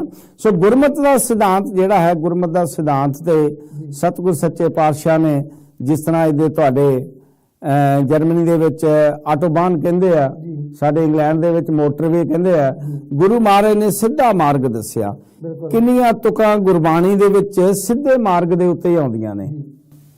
ਮੈਂ ਵੀ ਉਹਨਾਂ ਦੇ ਇੱਕ ਵਾਰੀ ਅਸ਼ਤੋਸ਼ ਦੀ ਸੌਰੀ ਮਾਫ ਕਰਨਾ ਰਜਨੀਸ਼, ਕਿਤਾਬ ਪੜ੍ਹੀ ਸੀ ਸਤਨਾਮ, ਹਾਂਜੀ ਉਹਦੇ ਵਿੱਚ ਕਈ ਪ੍ਰਮਾਣ ਖਿਡਾਰੀ ਸਾਹਿਬ ਇਹਦੇ ਕਾਬਲੇ ਗੌਰ ਜੀ ਬਹੁਤ ਬਹੁਤ ਵਧੀਆ ਪ੍ਰਮਾਣ ਉਹਨੇ ਦਿੱਤੇ ਨੇ। ਉਹ ਲਿਖਦਾ, ਕਹਿੰਦਾ ਮੈਂ ਇੱਕ ਵਾਰੀ ਸੈਰ ਕਰ ਰਿਹਾ ਸੀ ਨਹਿਰ ਦੇ ਕੰਢੇ, ਸਮੁੰਦਰ ਦੇ ਕੰਢੇ ਜੀ ਤੇ ਮੈਂ ਕੀ ਦੇਖ ਰਿਹਾ ਵੀ ਇਸ ਪਾਸੇ ਸੱਜੇ ਪਾਸੇ ਸਮੁੰਦਰ ਹੈ, ਵਿੱਚ ਰੇਤ ਹੈ, ਇੱਕ ਵਿੱਚ ਵਿਅਕਤੀ ਜਿਹੜਾ ਉਹ ਟੋਇਆ ਬਣਾ ਕੇ ਇੱਕ ਕੋਲ ਲੋਟਾ ਹੈ, ਉਹ ਉਹਦੇ ਚੋਂ ਪਾਣੀ ਭਰਦਾ ਸਮੁੰਦਰ ਚੋਂ, ਉਹ ਜਿਹੜਾ ਲੋਟ ਦੂਜੇ ਚੋਂ ਨੇ ਜਿਹੜਾ ਟੋਇਆ ਪਾਇਆ ਉਹ ਚ ਭਰੀ ਪਾਈ ਜਾ ਰਿਹਾ ਜੀ, ਐ ਭਰਦਾ ਐ ਪਾਈ ਜਾ ਰਿਹਾ। ਉਹ ਕਹਿੰਦਾ ਮੈਂ ਇੱਕ ਮਤਲਬ ਜਿਹੜਾ ਇਤਿਹਾਸਕਾਰ ਹੋਣ ਕਰਕੇ ਮੇਰਾ ਮਨ ਨੇ ਇਹ ਦਲੀਲ ਸੋਚੀ ਵੀ ਬੰਦਾ ਕੀ ਕਰ ਰਿਹਾ ਹੈ। ਇਹ ਚਾਹੁੰਦਾ ਵੀ ਮੈਂ ਸਮੁੰਦਰ ਖਾਲੀ ਕਰ ਦਵਾਂ, ਉਧਰੋਂ ਪਾਉਂਦਾ ਇਹ ਰੇਤ ਵਿੱਚ ਪਾਣੀ ਜੀਰ ਕੇ ਤੇ ਫਿਰ ਉਹ ਚਲੀ ਜਾ ਰਿਹਾ, ਜਾਈ ਜਾ ਰਿਹਾ ਦੇ ਵਿੱਚ, ਲੇਕਿਨ ਉਹ ਉਸੇ ਆਪਣੀ ਤਾਰ ਨਾਲ ਉਹ ਕੰਮ ਕਰੀ ਜਾ ਰਿਹਾ। ਉਹ ਕਹਿੰਦਾ ਮੈਂ ਇੱਕ ਜਿਹੜਾ ਲਾਇਆ, ਦੋ ਜਿਹੜੇ ਲਾਏ, 5 ਮਿੰਟ 10 ਮਿੰਟ, ਉਹ ਜਦੋਂ ਮੈਂ 5-6 ਜਿਹੜੇ ਲਾਏ, ਲੇਕਿਨ ਉਹ ਆਦਮੀ ਇੱਕ ਤਾਰ ਉਦਾਂ ਹੀ ਕਰੀ ਜਾ ਰਿਹਾ। ਇੱਧਰੋਂ ਪਾਣੀ ਦਾ ਲੋਟਾ ਭਰਦਾ ਸਮੁੰਦਰ ਚੋਂ, ਉਹ ਟੋਏ 'ਚ ਪਾ ਦਿੰਦਾ, ਉਹ ਟੋਏ 'ਚ ਫੇਰ ਸਮੁੰਦਰ ਚਲ ਜਾਂਦਾ। ਉਹ ਬਾਅਦ ਕਹਿੰਦਾ ਮੇਰਾ ਖਿਆਲ ਆਇਆ ਕਿ ਮੈਂ ਉਹਨੂੰ ਪੁੱਛਿਆ ਵੀ ਭਾਈ ਸਾਹਿਬ ਤੂੰ ਕੀ ਕਰਨਾ ਚਾਹੁੰਦੇ, ਕੀ ਸਮੁੰਦਰ ਖਾਲੀ ਕਰਨਾ ਚਾਹੁੰਦੇ ਆ ਜਾਂ ਕੀ ਗੱਲ ਹੈ। ਉਹ ਕਹਿੰਦਾ ਉਹਦਾ ਜਵਾਬ ਇਹ ਸੀ ਕਿ ਸਮੁੰਦਰ ਖਾਲੀ ਹੋਵੇ ਜਾਂ ਨਾ ਹੋਵੇ, ਲੇਕਿਨ ਮੇਰਾ ਵਿਸ਼ਵਾਸ ਹੈ ਨਾ ਖਾਲੀ ਕਰਕੇ ਮੈਂ ਖਾਲੀ ਕਰਕੇ ਛੱਡਣਾ। ਬਿਲਕੁਲ ਗੱਲ ਤੁਹਾਡੀ ਰਾਜ ਵਿਸ਼ਵਾਸ ਹੀ ਕਰਨਾ, ਵਿਸ਼ਵਾਸ ਦੀ ਗੱਲ ਹੈ, ਹੋਵੇ ਨਾ ਹੋਵੇ ਗੱਲ ਵੱਖਰੀ ਹੈ, ਬਿਲਕੁਲ। ਲੇਕਿਨ ਮੇਰਾ ਇਹ ਜਿਹੜਾ ਏਮ ਹੈ ਕਿ ਇਹਨੂੰ ਮੈਂ ਖਾਲੀ ਕਰਕੇ ਫਿਰਨਾ। ਸੋ ਅਸੀਂ ਅੱਜ ਦੇ ਯੁੱਗ ਦੇ ਵਿੱਚ ਸਾਡੀ ਤਰਾਸਦੀ ਇਸ ਵੇਲੇ ਸਿੱਖਾਂ ਦੀ ਇਹ ਆ ਕਿ ਜਿਹੜਾ ਸਾਡਾ ਵਿਸ਼ਵਾਸ ਸੀ ਨਾ ਉਹ ਤਿੜਕ ਗਿਆ। ਬਿਲਕੁਲ ਅਸੀਂ ਜ਼ਿਆਦਾ ਜਿਹੜਾ ਸੀ ਨਾ ਕਰਮ ਕਾਂਡ ਜਿਸ ਨੂੰ ਆਪਾਂ ਕਹਿੰਦੇ ਆ, ਅਸੀਂ ਕਰਮ ਕਾਂਡ ਵਿੱਚ ਉਲਝ ਗਏ ਆ। ਅੱਜ ਤੁਸੀਂ ਚਾਰੇ ਪਾਸੇ ਨਿਗਾਹ ਮਾਰੋ, ਕਿੰਨੀ ਤਰ੍ਹਾਂ ਦੇ ਪਾਠ ਹੋ ਰਹੇ ਨੇ, ਲਗਾਤਾਰ 150-150 200 ਮਹਾਰਾਜ ਦੀ ਬੀੜ ਰੱਖ ਕੇ ਪ੍ਰਕਾਸ਼ ਕਰਕੇ ਪਾਠ ਹੋ ਰਹੇ ਨੇ, ਕਿਉਂਕਿ ਗੁਰੂ ਮਹਾਰਾਜ ਨੇ ਬਾਣੀ ਜਿਹੜੀ ਸੀ ਇਹਨਾਂ ਕੰਮਾਂ ਵਾਸਤੇ ਨਹੀਂ ਸੀ ਉਚਾਰੀ। ਇਹ ਮੇਰੇ ਆਪਣੇ ਜਾਤੀ ਵਿਊਜ਼ ਹੈਗੇ ਆ। ਬਾਣੀ ਤੁਹਾਨੂੰ ਇੱਕ ਜੀਵਨ ਦਾ ਮਾਰਗ ਦੱਸਣ ਵਾਸਤੇ, ਜਿਸ ਤਰ੍ਹਾਂ ਮੈਂ ਗੱਲ ਕੀਤੀ ਸੀ ਆਟੋਬਾਨ ਦੀ ਜਾਂ ਮੋਟਰਵੇ ਦੀ, ਕਿ ਉਹ ਬਿਲਕੁਲ ਸਿੱਧਾ ਜਾਂਦਾ, ਥਾਂ ਥਾਂ ਤੇ ਵੱਡੇ ਵੱਡੇ ਬੋਰਡ ਲੱਗੇ ਹੋਏ ਨੇ, ਤੁਹਾਨੂੰ ਕਿਸੇ ਨੂੰ ਪੁੱਛਣ ਦੀ ਲੋੜ ਨਹੀਂ ਪੈਂਦੀ। ਤੁਸੀਂ ਬਰਲਿਨ ਨੂੰ ਜਾਣਾ, ਬਰਲਿਨ ਵਾਲਾ ਮੋਟਰਵੇ ਪਕੜ ਲਓ, ਸਿੱਧੇ ਉੱਥੇ ਪਹੁੰਚ ਜਾਓਗੇ। ਫਰੈਂਕਫਰਟ ਨੂੰ ਜਾਣਾ, ਤੁਸੀਂ ਉਧਰ ਚਲੇ ਜਾਓਗੇ। ਲੇਕਿਨ ਅੱਜ ਦਾ ਸਿੱਖ ਬਜਾਏ ਆਟੋਬਾਨ ਤੇ ਚੜ੍ਹਨ ਦੇ, ਉਹ ਕਹਿੰਦਾ ਮੈਂ ਤਾਂ ਨਿੱਕੇ ਨਿੱਕੇ ਰਸਤਿਆਂ ਤੋਂ ਵੀ ਧੱਕੇ ਖਾਂਦੇ ਨੇ ਜਾਣਾ। ਉਲਟੇ ਰਸਤੇ ਪੈ ਜਾ ਜੀ, ਦੂਸਰੇ ਪਾਸੇ ਨੂੰ। ਹਾਂ, ਉਲਟ ਵੀ ਪੈ ਸਕਦਾ। ਰਾਹ ਦੇ ਵਿੱਚ ਉੱਥੇ ਫਾਟਕ ਵੀ ਆਉਣਗੇ, ਲਾਲ ਬੱਤੀਆਂ ਵੀ ਆਉਣਗੀਆਂ। ਜਿਹੜਾ ਸਫ਼ਰ ਉਹ ਘੰਟੇ 'ਚ ਮੁਕਾ ਸਕਦਾ ਸੀ, ਉਹ ਸ਼ਾਇਦ ਉਹਦਾ 12 ਘੰਟਿਆਂ ਵਿੱਚ ਵੀ ਨਾ ਮੁੱਕੇ। ਸੋ ਇਹ ਸਾਡੀ ਤਰਾਸਦੀ ਹੈ ਇਸ ਵੇਲੇ ਕਿ ਬਜਾਏ ਅਸੀਂ ਇਹ ਛੋਟੇ ਛੋਟੇ ਰਾਹਾਂ ਦੇ ਜਾਣ ਦੇ, ਅਸੀਂ ਗੁਰਮਤ ਗਾਡੀ ਰਾਹ, ਜਿਹਨੂੰ ਭਾਈ ਗੁਰਦਾਸ ਜੀ ਨੇ ਵੀ ਕਿਹਾ, ਇਹ ਗੁਰਮਤ ਗਾਡੀ ਰਾਹ ਤੇ ਜੇ ਅਸੀਂ ਤੁਰੀਏ, ਜੇ ਸਾਰੀ ਕੌਮ ਤੁਰੇ, ਤਾਂ ਸਾਡੇ ਜਿਹੜੇ ਬਹੁਤੇ ਮਸਲੇ ਆ ਉਹ ਆਪਣੇ ਆਪ ਹੱਲ ਹੋਣਗੇ।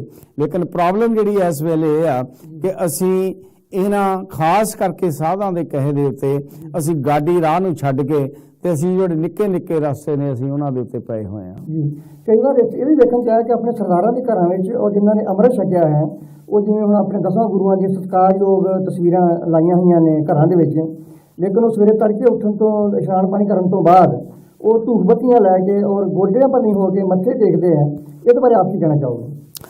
ਦੇਖੋ ਜੀ, ਤਸਵੀਰ ਜਿਹੜੀ ਹੈ ਸਿੱਖ ਧਰਮ ਦੇ ਵਿੱਚ ਮਨਾਈ ਹੈ, ਇਹ ਮਨਾਹੀ ਆ, ਇਸ ਦੀ ਕੋਈ ਉਹ ਤਾਂ ਮੂਰਤੀ ਪੂਜਾ ਕੀਮਤ ਨਹੀਂ, ਉਹ ਮੂਰਤੀ ਪੂਜਾ ਹੈ।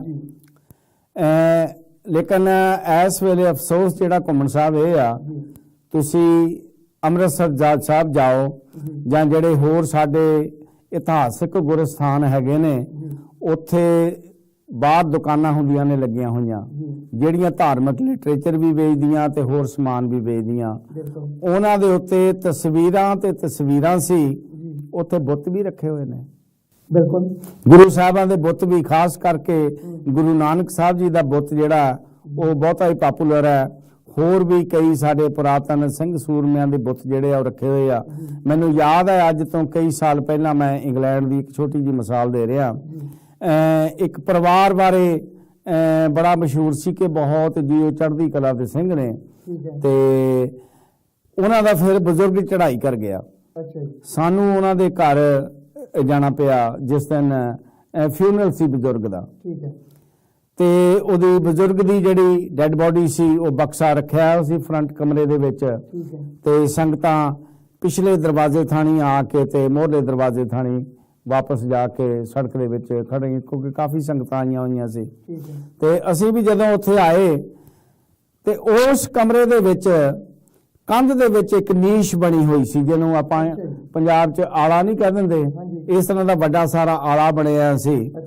ਉਸ ਆਲੇ ਦੇ ਵਿੱਚ ਤਕਰੀਬਨ 18 ਇੰਚ ਉੱਚਾ ਗੁਰੂ ਨਾਨਕ ਸਾਹਿਬ ਦਾ ਬੁੱਤ ਰੱਖਿਆ ਹੋਇਆ ਸੀ।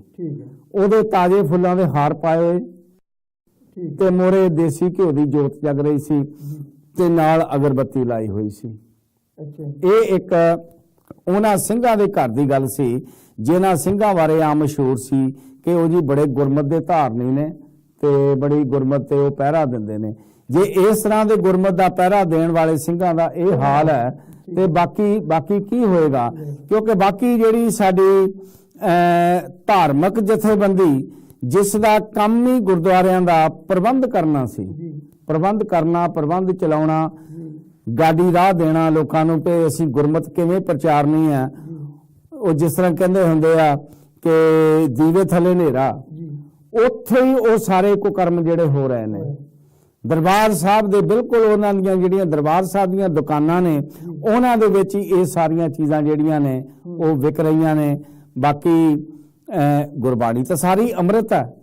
ਮੈਂ ਇੱਕ ਗੱਲ ਹੋਰ ਕਰ ਦੇਵਾਂ ਇੱਥੇ, ਗੁਰਬਾਣੀ ਸਾਰੀ ਅੰਮ੍ਰਿਤ ਹੈ, ਇੱਕ ਓਂਕਾਰ ਤੋਂ ਲੈ ਕੇ ਅਖੀਰ ਤੱਕ। ਲੇਕਿਨ ਅੱਜ ਇਹਨਾਂ ਸਾਧਾਂ ਨੇ ਨਵੇਂ ਛੋਟੇ ਟਰੈਕਟ ਛਪਾਤੇ ਨੇ, ਦੁੱਖ ਭੰਜਨੀ, ਫਲਾਨਾ ਭੰਜਨੀ, ਸ਼ਰਧਾ ਪੂਰਨ ਗ੍ਰੰਥ, ਇਹ ਉਹ ਕੀ ਕੀਤਾ ਹੈ ਕਿ ਕੁਝ 94 ਸ਼ਬਦ ਲੈ ਕੇ ਗੁਰੂ ਗ੍ਰੰਥ ਸਾਹਿਬ ਦੇ ਵਿੱਚੋਂ ਉਹਨਾਂ ਦੀਆਂ ਛੋਟੀਆਂ ਕਿਤਾਬਾਂ ਜਿਹੜੀਆਂ ਉਹ ਵੀ ਉੱਥੋਂ ਵਿਕ ਰਹੀਆਂ ਨੇ ਉਹਨਾਂ ਦੁਕਾਨਾਂ ਤੋਂ। ਇਹਦੇ ਪਿੱਛੇ ਘੁੰਮਣ ਸਾਹਿਬ ਇੱਕ ਬਹੁਤ ਵੱਡੀ ਸਾਜ਼ਿਸ਼ ਹੈ ਕਿ ਤੁਹਾਨੂੰ ਗੁਰੂ ਗ੍ਰੰਥ ਸਾਹਿਬ ਦੀ ਟੋਟਲ ਬਾਣੀ ਦੇ ਨਾਲੋਂ ਤੋੜਿਆ ਜਾ ਰਿਹਾ। ਅਗਲਾ ਕਹਿੰਦਾ ਵੀ ਆਹ ਇੱਕ ਛੋਟੀ ਜਿਹੀ ਬੁੱਕ ਹੈ, ਮੈਂ ਇਹਦੇ ਵਿੱਚੋਂ 4 ਸ਼ਬਦ ਪੜ੍ਹ ਲੈਣੇ ਆ, ਮੈਨੂੰ ਕੀ ਲੋੜ ਆ ਸਾਰਾ ਗੁਰੂ ਗ੍ਰੰਥ ਸਾਹਿਬ ਪੜ੍ਹਨ ਦੀ? ਬਾਣੀ ਤਾਂ ਸਾਰੀ ਅੰਮ੍ਰਿਤ ਹੈ। ਤੁਸੀਂ ਕਿਸੇ ਬਾਣੀ ਨੂੰ ਵੀ ਤੁਸੀਂ ਪੜ੍ਹੋ ਤੇ ਉਹ ਕਲਿਆਣਕਾਰੀ ਆ, ਕਿਉਂਕਿ ਹਰੇਕ ਸ਼ਬਦ ਦੇ ਵਿੱਚੋਂ ਮੈਂ ਅੱਜ ਵੀ ਉੱਥੇ ਗੁਰਦੁਆਰਾ ਸਾਹਿਬ ਵੀ ਗੱਲ ਕੀਤੀ ਸੀ ਕਿ ਗੁਰੂ ਗ੍ਰੰਥ ਸਾਹਿਬ ਦੀ ਬਾਣੀ ਜਿਹੜੀ ਹੈ ਇਹ ਸਾਡੇ ਸਾਰੇ ਹੀ ਜਿੰਨੇ ਦੁੱਖ ਪਾਪ ਕਲੇਸ਼ ਨੇ ਇਹਨਾਂ ਦਾ ਨਾਸ਼ ਕਰਦੀ ਹੈ। ਕਿਵੇਂ ਕਰਦੀ ਹੈ? ਗੁਰੂ ਸਾਹਿਬ ਨੇ ਜੀਵਨ ਦਾ ਕੋਈ ਪੱਖ ਨਹੀਂ ਛੱਡਿਆ ਜਿਹਦੇ ਬਾਰੇ ਗੁਰਬਾਣੀ ਦੇ ਵਿੱਚ ਇਸ਼ਾਰੇ ਨਹੀਂ ਕੀਤੇ, ਹਿੰਟ ਨਹੀਂ ਦਿੱਤੇ ਜਾਂ ਕੁਝ ਲਿਖਿਆ ਨਹੀਂ। ਚਾਹੇ ਸਾਡੀ ਕੋਈ ਸਪਿਰਿਚੁਅਲ ਲੋੜ ਆ, ਚਾਹੇ ਸਾਡੀ ਕੋਈ ਸਮਾਜਿਕ ਲੋੜ ਆ, ਚਾਹੇ ਸਾਡੀ ਕੋਈ ਮਾਨਸਿਕ ਲੋੜ ਆ, ਹਰੇਕ ਤਰ੍ਹਾਂ ਦੀਆਂ ਜਿੰਨੀਆਂ ਵੀ ਸਾਡੇ ਜੀਵਨ ਦੀਆਂ ਗੁੰਝਲਾਂ ਇਹਨਾਂ ਦਾ ਇਲਾਜ ਦੱਸਿਆ। ਅੱਜ ਸਾਡੇ ਜੀਵਨ ਦੇ ਵਿੱਚ ਸ਼ਾਂਤੀ ਕਿਉਂ ਨਹੀਂ ਹੈ? ਅੱਜ ਸਾਡੇ ਜੀਵਨ ਦੇ ਵਿੱਚ ਇੰਨੀ ਟੁੱਟ ਭੱਜ ਕਿਉਂ ਹੈ? ਅੱਜ ਸਾਡੇ ਜੀਵਨ ਦੇ ਵਿੱਚ ਹਾਰਮਨੀ, ਪਿਆਰ, ਸਤਿਕਾਰ, ਇਹ ਚੀਜ਼ਾਂ ਸਾਰੀਆਂ ਕਿਉਂ ਉੱਡ ਗਈਆਂ ਨੇ? ਇਸੇ ਕਰਕੇ ਉੱਡ ਗਈਆਂ ਨੇ ਕਿ ਅਸੀਂ ਗੁਰਬਾਣੀ ਨੂੰ ਇੱਕ ਪੜ੍ਹਨ ਪੜ੍ਹਾਉਣ ਦਾ ਅਸੀਂ ਇੱਕ ਮੁੱਦਾ ਬਣਾ ਕੇ ਰੱਖ ਲਿਆ। ਕਿਉਂ ਰੱਖ ਲਿਆ? ਕਿਉਂਕਿ ਉਹ ਲੋਕ ਪੁਜਾਰੀ ਵਰਗ ਹੈ ਜਿਹੜਾ ਜਦੋਂ ਵੀ ਕਿਸੇ ਧਰਮ ਦਾ ਪੱਠਾ ਬਹਿੰਦਾ ਉਹ ਪੁਜਾਰੀ ਵਰਗ ਬਿਠਾਲਦਾ, ਉਹ ਪੁਜਾਰੀ ਵਰਗ ਬਿਠਾਲਦਾ। ਉਹਨੇ ਅਵੇਅਰਨੈਸ ਦੇਣੀ ਹੁੰਦੀ ਹੈ। ਹਾਂਜੀ, ਅਵੇਅਰਨੈਸ ਉਹਨੇ ਦੇਣੀ ਨਹੀਂ। ਫਿਰ ਕਿਉਂਕਿ ਜਿੱਦਾਂ ਆਪਾਂ ਪਹਿਲਾਂ ਗੱਲ ਕਰ ਰਹੇ ਹਾਂ, ਜੇ ਉਹ ਅਵੇਅਰਨੈਸ ਦਿੰਦਾ ਆ ਤੇ ਉਹਦਾ ਰਾਹ ਬੰਦ ਹੁੰਦਾ ਆਪਣਾ। ਇਸ ਕਰਕੇ ਉਹਨੇ ਤੁਹਾਨੂੰ ਹਰ ਵੇਲੇ ਉਹਨਾਂ ਗੁੰਝਲਾਂ ਦੇ ਵਿੱਚ ਫਸਾਈ ਰੱਖਣਾ ਕਿ ਤੁਸੀਂ ਇਹਨਾਂ ਗੁੰਝਲਾਂ ਵਿੱਚ ਫਸੇ ਰਹੋ, ਮੇਤੋਂ ਆ ਕੇ ਇਹਦਾ ਇਲਾਜ ਲੱਭਦੇ ਰਹੋ, ਤੇ ਜਦੋਂ ਵੀ ਆਓਗੇ ਤੁਸੀਂ ਲੈ ਕੇ ਆਓਗੇ। ਆਪ ਜੀ ਜਾਣਦੇ ਹੋ ਪੰਜਾਬ ਦੇ ਵਿੱਚ ਆ ਜਿਹੜੇ ਚੇਲੇ ਬਾਲਕੇ ਹੁੰਦੇ ਸੀ, ਭੂਤ ਭਾਤ ਕੱਢਣੇ ਵਾਲੇ, ਉਹ ਕੀ ਕਹਿੰਦੇ ਹੁੰਦੇ ਸੀ ਜੀ? ਇੱਥੇ 21 ਪਧਾੜੀਆਂ ਭਰੋ, ਇੱਥੇ 41 ਪਧਾੜੀਆਂ ਭਰੋ। ਉਹ ਕੀ ਹੁੰਦਾ ਸੀ ਕਿ 21 ਵਾਰੀ ਜੇ ਆਉਣਗੇ ਤੇ 21 ਵਾਰੀ ਖਾਲੀ ਤਾਂ ਨਹੀਂ ਆਉਣਗੇ, ਜੇ 41 ਵਾਰੀ ਆਉਣਗੇ ਤਾਂ 41 ਵਾਰੀ ਕੁਝ ਲੈ ਕੇ ਆਉਣਗੇ। ਇਸ ਤਰ੍ਹਾਂ ਉਹਨਾਂ ਦੀ ਉਹ ਜਿਹੜੀ ਇਨਕਮ ਸੀ ਉਹ ਕਈ ਗੁਣਾ ਵੱਧਦੀ ਸੀ। ਸੋ ਲੇਕਿਨ ਅੱਜ ਅਸੀਂ ਵੀ ਉਹਨਾਂ ਲੀਹਾਂ ਦੇ ਉੱਤੇ ਸਾਡੇ ਪੁਜਾਰੀਆਂ ਨੇ ਵੀ ਸਾਨੂੰ ਉਧਰ ਨੂੰ ਤੋਰ ਲਿਆ।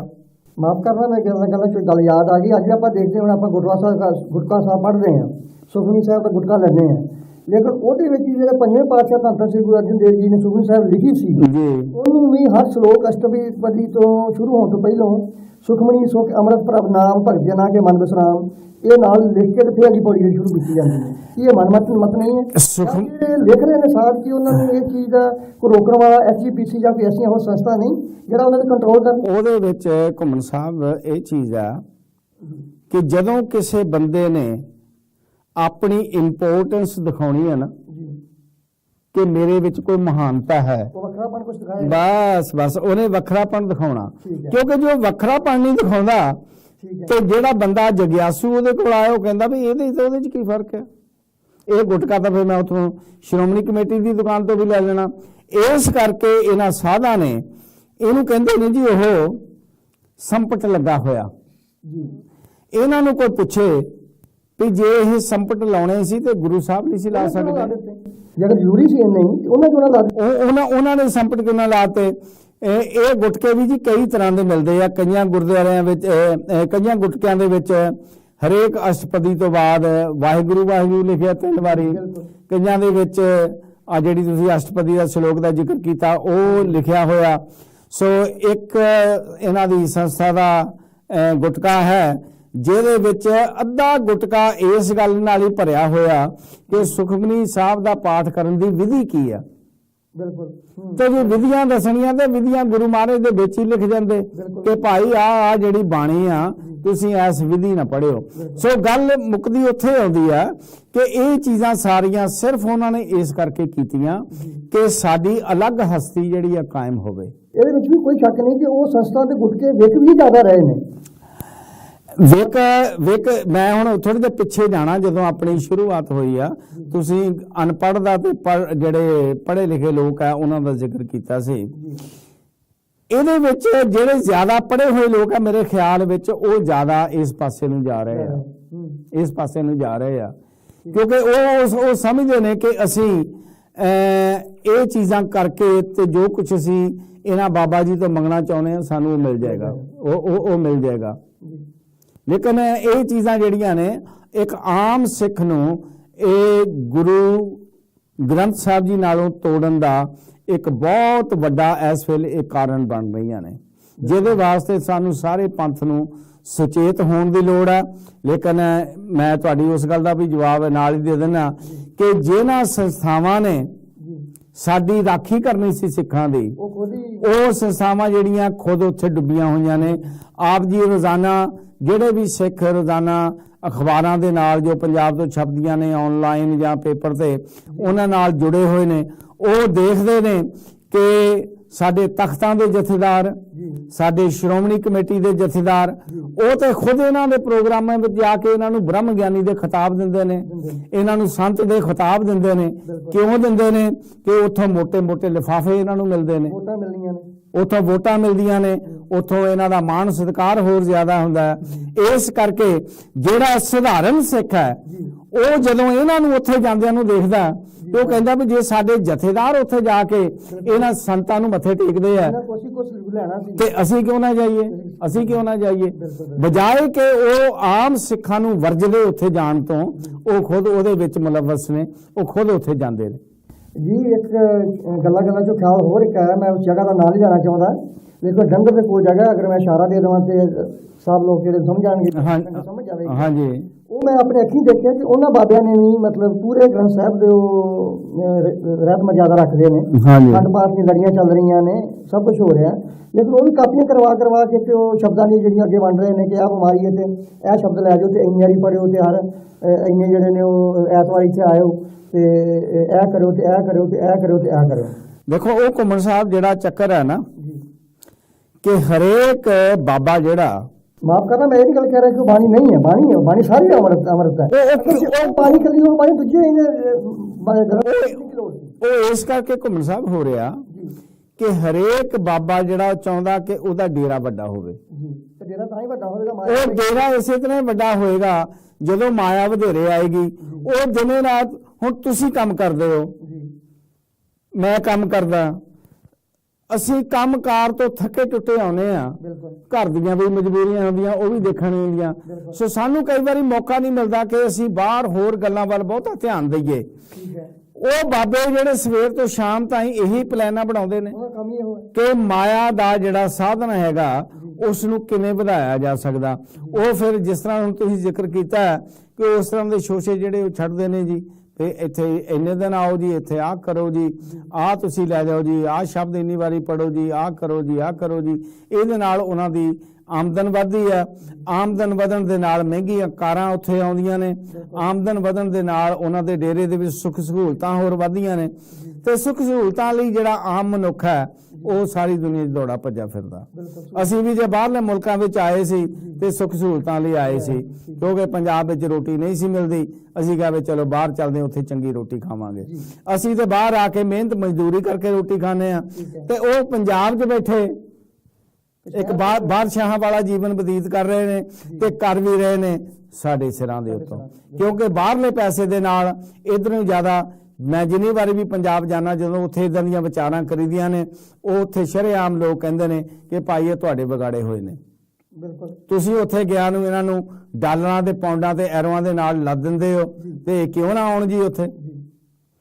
ਸੋ ਇਹ ਸਾਡੀ ਇੱਕ ਤਰਾਸਦੀ ਆ ਕਿ ਅਸੀਂ ਗੁਰੂ ਗ੍ਰੰਥ ਸਾਹਿਬ ਜੀ ਦੇ ਮਗਰ ਅਸੀਂ ਚੱਲਣ ਦੀ ਬਜਾਏ ਅਸੀਂ ਇਹਨਾਂ ਸਾਧਾਂ ਦੇ ਮਗਰ ਚੱਲ ਕੇ ਆਪਣਾ ਜੀਵਨ ਵੀ ਬਰਬਾਦ ਕਰਦੇ ਆ ਤੇ ਹੋਰ ਲੋਕਾਂ ਦਾ ਜੀਵਨ ਵੀ ਬਰਬਾਦ ਕਰਦੇ ਆ। ਧਨਾਵੀ ਸਾਹਿਬ ਇੱਕ ਗੱਲ ਯਾਦ ਆ ਕਿ ਆਪਾਂ ਘਰ ਦੇ ਵਿੱਚ ਇੱਕ ਅਖੰਡ ਪਾਠ ਰਖਾਉਣੇ ਆ ਜੀ। ਅਖੰਡ ਪਾਠ ਰਖਾਉਣ ਉਪਰੰਤ ਗੁਰੂ ਗ੍ਰੰਥ ਸਾਹਿਬ ਜੀ ਨੂੰ ਗੁਰੂ ਸਾਹਿਬ ਗੁਰਦੁਆਰੇ ਵਿੱਚ ਭੇਜ ਦਿੱਤਾ ਜਾਂਦਾ ਜੀ, ਲੇਕਿਨ ਉਸ ਜਗ੍ਹਾ ਤੇ ਕਈ ਵਾਰ ਵੇਖਿਆ ਕਿ ਉਹ ਨਾਰੀਅਲ ਜਾਂ ਜਲ ਦਾ ਭਾਂਡਾ ਰੱਖਿਆ ਹੁੰਦਾ ਹੈ। ਉਸ ਤੋਂ ਬਾਅਦ ਵੀ ਕਈ ਦਿਨ ਆਪਾਂ ਜਿਹੜੇ ਆ ਉਹਨੂੰ ਮੱਥਾ ਟੇਕਦੇ ਰਹਿੰਦੇ ਆ।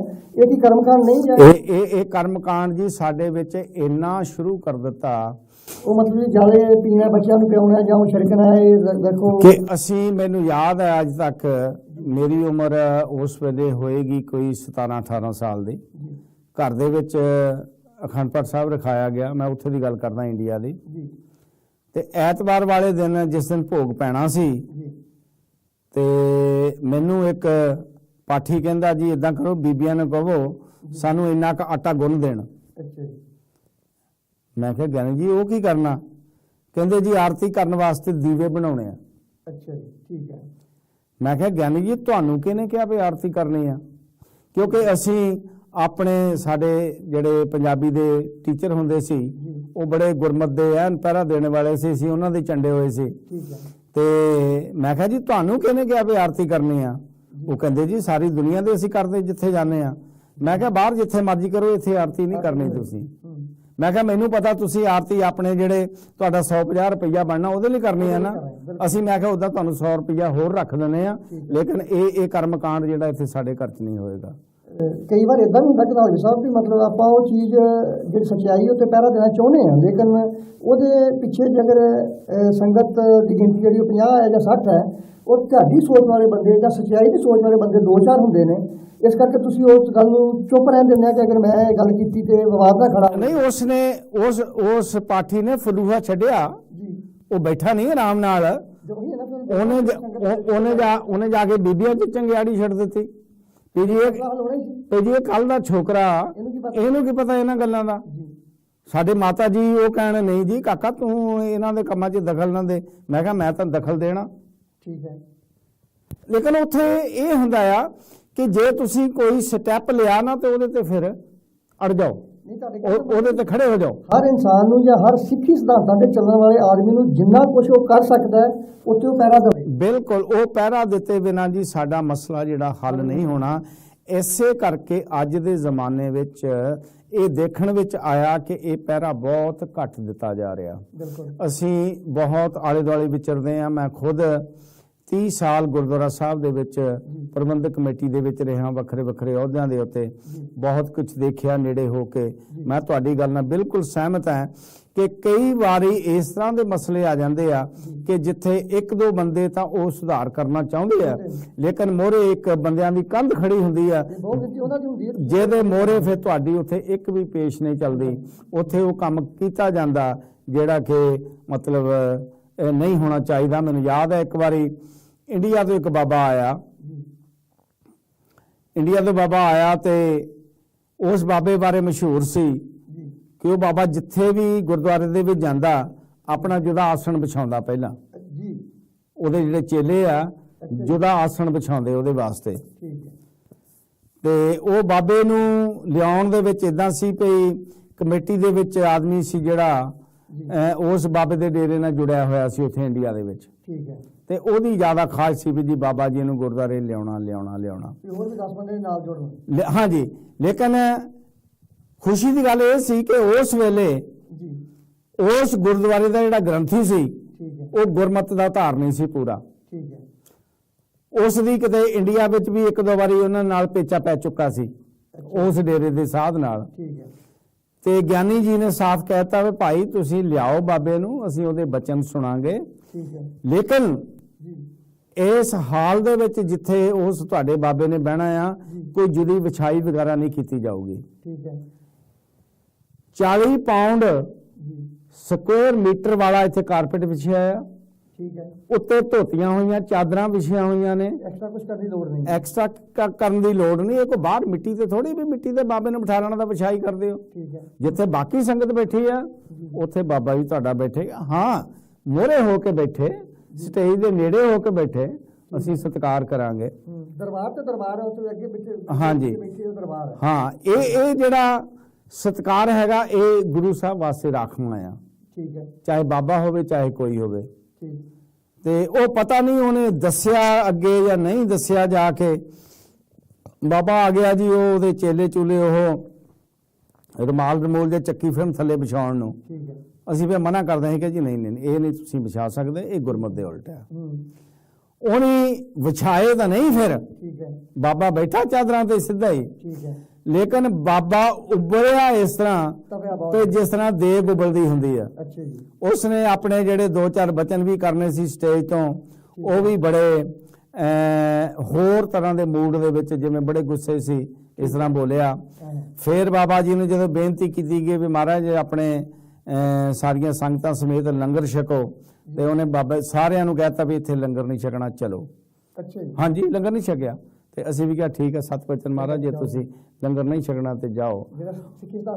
ਹੁਣ ਦੱਸੋ ਜਿਹੜਾ ਇਸ ਤਰ੍ਹਾਂ ਦਾ ਮਤਲਬ ਉਹ ਸਿਰਫ ਉਹੀ ਗੱਲ ਜਿਹੜੀ ਆਪਾਂ ਪਹਿਲਾਂ ਕਰਦੇ ਸੀ ਨਾ ਕਿ ਆਪਣੇ ਆਪ ਨੂੰ ਵੱਖਰਿਆਉਣਾ ਬਾਕੀਆਂ ਨਾਲੋਂ, ਬਾਕੀ ਗੁਰਸਿੱਖਾਂ ਨਾਲੋਂ, ਚਾਹੇ ਜਿੱਦਾਂ ਮਰਜ਼ੀ ਕੋਈ ਚੜ੍ਹਦੀ ਕਲਾ ਦਾ ਸਿੰਘ ਹੋਵੇ, ਉਹ ਤੋਂ ਵੀ ਆਪਣੇ ਆਪ ਨੂੰ ਵੱਖਰਿਆਉਣਾ ਵੀ ਭਾਈ ਮੈਂ ਇੱਕ ਮੇਰੇ ਲਈ ਇੱਕ ਜੁਦਾ ਰੁਮਾਲ ਵਿਛਾਓ, ਮੈਂ ਉਹਦੇ ਤੇ ਬੈਠ ਕੇ ਆਪਣਾ ਆਸਣ ਲਾਉਣਾ। ਕਿਉਂ? ਮੈਂ ਤੁਹਾਡੇ ਨਾਲੋਂ ਜ਼ਿਆਦਾ ਖਾਸ ਹਾਂ, ਮੈਂ ਇੱਕ ਵੱਖਰੀ ਚੀਜ਼ ਆ। ਸੋ ਗੁਰਸਿੱਖੀ ਦੇ ਵਿੱਚ ਗੁਰੂ ਸਾਹਿਬ ਨੇ ਤਾਂ ਬਰਾਬਰਤਾ ਲਿਆਂਦੀ ਹੈ। ਗੁਰੂ ਸਾਹਿਬ ਨੇ ਲੰਗਰ ਦਾ ਸਿਧਾਂਤ ਸ਼ੁਰੂ ਕੀਤਾ, ਬਰਾਬਰਤਾ ਲਿਆਉਣ ਲਈ ਕੀਤਾ ਨਾ। ਗੁਰੂ ਸਾਹਿਬ ਨੇ ਫਿਰ ਸੰਗਤ, ਗੁਰੂ ਸਾਹਿਬ ਨੇ ਅੰਮ੍ਰਿਤ ਛਕਾਇਆ ਇੱਕ ਵਾਟੇ ਦੇ ਵਿੱਚੋਂ ਸਾਰਿਆਂ ਨੂੰ। ਪਹਾੜੀ ਰਾਜੇ ਕਹਿ ਹਟੇ ਸੀ ਅਸੀਂ ਛਕਣ ਨੂੰ ਤਿਆਰ ਹਾਂ, ਪਰ ਸਾਨੂੰ ਜੁਦਾ ਛਕਾਓ। ਗੁਰੂ ਮਹਾਰਾਜ ਕਹਿੰਦੇ ਵੀ ਜੇ ਤੁਹਾਨੂੰ ਜੁਦਾ ਹੀ ਛਕਾਉਣਾ ਆ ਤਾਂ ਫਿਰ ਜਿਹੜਾ ਕਨਸੈਪਟ ਮੈਂ ਕਰਨਾ ਚਾਹੁੰਦਾ, ਜੋ ਮੇਰਾ ਮਿਸ਼ਨ ਆ, ਮੇਰਾ ਮਿਸ਼ਨ ਹੀ ਫੇਲ ਹੋ ਜਾਣਾ। ਹੋ ਪਰ ਤੁਸੀਂ ਛਕੋ ਨਾ ਛਕੋ, ਮੈਨੂੰ ਇਸ ਗੱਲ ਦੀ ਕੋਈ ਪਰਵਾਹ ਨਹੀਂ, ਲੇਕਿਨ ਇਹ ਇੱਕ ਵਾਟੇ ਦੇ ਵਿੱਚੋਂ ਛਕਾਇਆ ਜਾਊਗਾ। ਲੇਕਿਨ ਅੱਜ ਇਹਨਾਂ ਬਾਬਿਆਂ ਨੇ ਆਪਣੇ ਡੇਰਿਆਂ ਦੇ ਵਿੱਚ ਲੰਗਰ ਵੀ ਜੁਦੇ ਜੁਦੇ ਕਰ ਦਿੱਤੇ ਆ। ਬਿਲਕੁਲ ਠੀਕ ਹੈ। ਆ ਜਿਹੜਾ ਹੁਣ ਰੂਮੀ ਵਾਲਾ ਡੇਰਾ ਹੈਗਾ, ਉਹ ਉੱਥੇ ਜੋ ਰੌਲਾ ਪੈ ਰਿਹਾ ਇਹੀ ਪੈ ਰਿਹਾ ਸੀ। ਹਾਂਜੀ, ਹੁਣ ਸਮਝੌਤਾ ਕੋਈ ਮਾੜਾ ਮੋਟਾ ਕਹਿੰਦੇ ਹੋਇਆ, ਪਰ ਮੈਨੂੰ ਨਹੀਂ ਲੱਗਦਾ ਬਹੁਤੀ ਦੇਰ ਚੱਲੂਗਾ ਸਮਝੌਤਾ ਜਿਹੜਾ ਹੈ। ਔਰ ਬਹੁਤੇ ਗੁਰਦੁਆਰਿਆਂ ਦੇ ਵਿੱਚ ਲੰਗਰ ਜਿਹੜੇ ਆ ਜੁਦੇ ਲਾਏ ਜਾਂਦੇ ਆ। ਔਰ ਅੱਜ ਹੀ ਅਸੀਂ ਗੱਲਾਂ ਕਰ ਰਹੇ ਸੀ ਉੱਪਰ ਬੈਠੇ ਕਿ ਇੱਕ ਸਾਧ ਜਿਹੜਾ 300 ਤਰ੍ਹਾਂ ਦੇ ਲੰਗਰ ਲਾਉਣ 'ਚ ਬੜਾ ਮਸ਼ਹੂਰ ਹੈ, ਤੁਹਾਨੂੰ ਵੀ ਪਤਾ ਹੋਣਾ ਉਹਦਾ। ਉਸ ਸਾਧ ਨੇ ਜਦੋਂ ਭੁਚਾਲ ਆਇਆ ਗੁਜਰਾਤ ਦੇ ਵਿੱਚ, ਉਸ ਨੇ ਉੱਥੇ ਲੰਗਰ ਲਾਏ। 2 ਤਰ੍ਹਾਂ ਦਾ ਲੰਗਰ ਲਾਇਆ ਜੀ, ਇੱਕ ਉੱਚੀਆਂ ਜਾਤਾਂ ਵਾਸਤੇ, ਇੱਕ ਨੀਵੀਆਂ ਜਾਤਾਂ ਵਾਸਤੇ। ਕਿਉਂ ਲਾਇਆ ਜੀ? ਹੁਣ ਉਹਦੇ ਪਿੱਛੇ ਰੀਜ਼ਨ ਦੇਖੋ ਕੀ ਸੀ। ਸ਼ਰੇਆਮ ਲਾਇਆ ਜੀ, ਉਹ ਵੀਡੀਓ ਬਣੀਆਂ, ਫਿਲਮਾਂ ਬਣੀਆਂ ਉਹਦੀਆਂ। ਉਹ ਕਿਉਂ ਲਾਇਆ ਕਿ ਉਹ ਬਾਬਾ, ਕਿਉਂਕਿ ਆਪ ਜੀ ਜਾਣਦੇ ਹੋ ਭਲੀ ਭਾਂਤ ਕਿ ਹਿੰਦੁਸਤਾਨ ਦੇ ਵਿੱਚ ਜਿਹੜਾ ਰਾਜ ਹੈ ਉਹ ਕਿਹਦਾ ਆ? ਬਿਲਕੁਲ ਹਿੰਦੁਸਤਾਨ ਦੇ ਵਿੱਚ ਉਹ ਜਿਹੜੇ ਬ੍ਰਾਹਮਣ ਕੁਲ ਦੇ ਲੋਕ ਨੇ ਅਜੇ ਵੀ 90% ਸੀਨੀਅਰ ਜਿਹੜੀਆਂ ਪੋਸਟਾਂ ਉਹਦੇ ਉੱਤੇ ਬੈਠੇ ਨੇ, ਉਹਨਾਂ ਕੋਲ ਨੇ।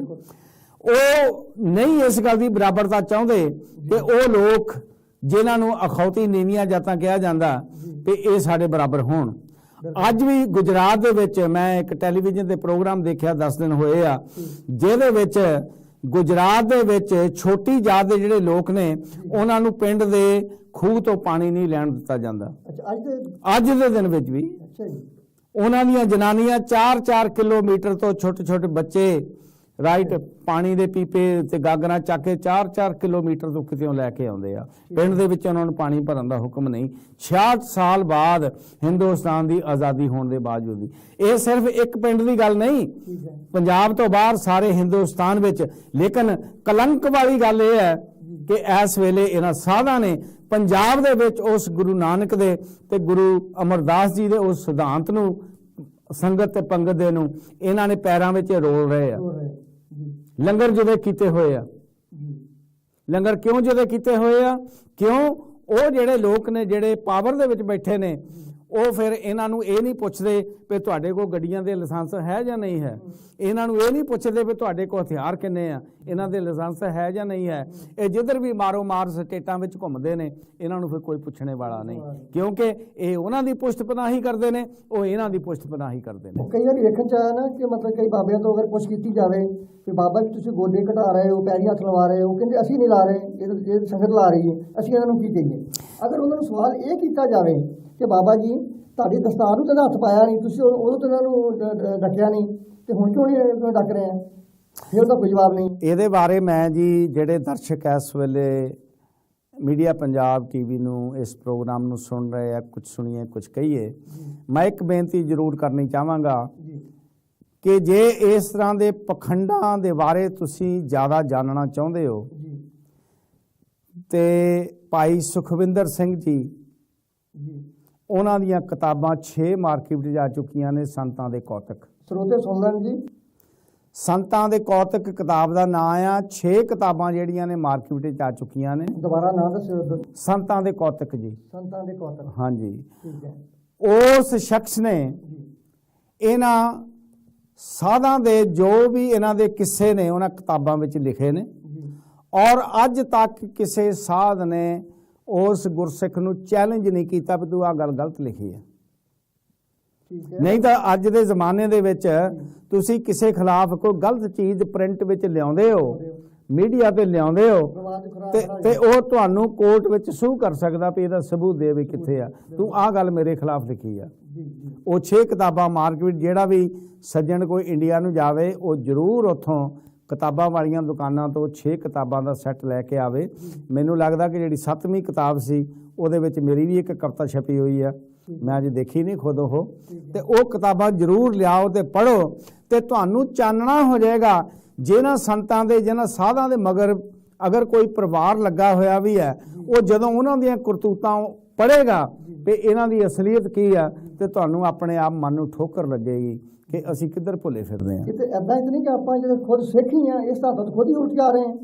ਦੇਖੋ ਗਰਜਾ ਸਿੰਘ ਅਤੇ ਬੋਤਾ ਸਿੰਘ ਜੀ 2 ਜਣੇ ਸੀ, ਉਹਨਾਂ ਨੇ ਹੀ ਉੱਥੇ ਨਾਕਾ ਲਾਤਾ ਸੀ, ਪਹਿਲਾਂ ਲਾਤਾ ਸੀ ਵੀ ਜਦੋਂ ਮੁਗਲ ਹਕੂਮਤ ਨੇ ਇਹ ਐਲਾਨ ਕੀਤਾ ਸੀ ਕਿ ਸਿੱਖ ਕੋਈ ਰਿਹਾ ਨਹੀਂ, ਲੇਕਿਨ ਉਹ ਦੋ ਸੀ, ਉਹਨਾਂ ਨੂੰ ਪਤਾ ਕਿ ਅਸੀਂ ਸ਼ਹੀਦ ਹੋ ਜਾਣਾ ਹੈ, ਲੇਕਿਨ ਉਹ ਆਪਣੀ ਸਿੱਖੀ ਸਿਧਾਂਤਾਂ ਨੂੰ ਬਰਕਰਾਰ ਰੱਖਦਿਆਂ ਹੋਇਆ ਉਹਨਾਂ ਨੇ ਉੱਥੇ ਮੋਰਚਾ ਲਾਤਾ ਵੀ ਠੀਕ ਹੈ ਵੀ ਅਸੀਂ ਇਹ ਦੱਸਣਾ ਚਾਹੁੰਦੇ ਮੁਗਲ ਹਕੂਮਤ ਨੂੰ ਵੀ ਅਸੀਂ ਸਿੱਖਾਂ ਜਿੰਦੇ ਨੇ, ਸਿੱਖ ਜੇ ਹੈਗੇ ਨੇ। ਉਹ ਆਪਣੇ ਸਿਧਾਂਤਾਂ ਤੇ ਪਹਿਰਾ ਦੇ ਰਹੇ ਸੀ ਕਿ ਅੱਜ ਅਸੀਂ ਸਾਡੀ ਗਿਣਤੀ ਬਹੁਤ ਘੱਟ ਨਹੀਂ ਗਈ। ਘੁੰਮਣ ਸਾਹਿਬ ਮੋਰਚਾ ਉਹੋ ਹੀ ਸ਼ਖਸ ਲਾਏਗਾ ਜਿਹੜਾ ਸਿਧਾਂਤਾਂ ਤੇ ਖੜਾ ਹੋਏਗਾ ਜੀ।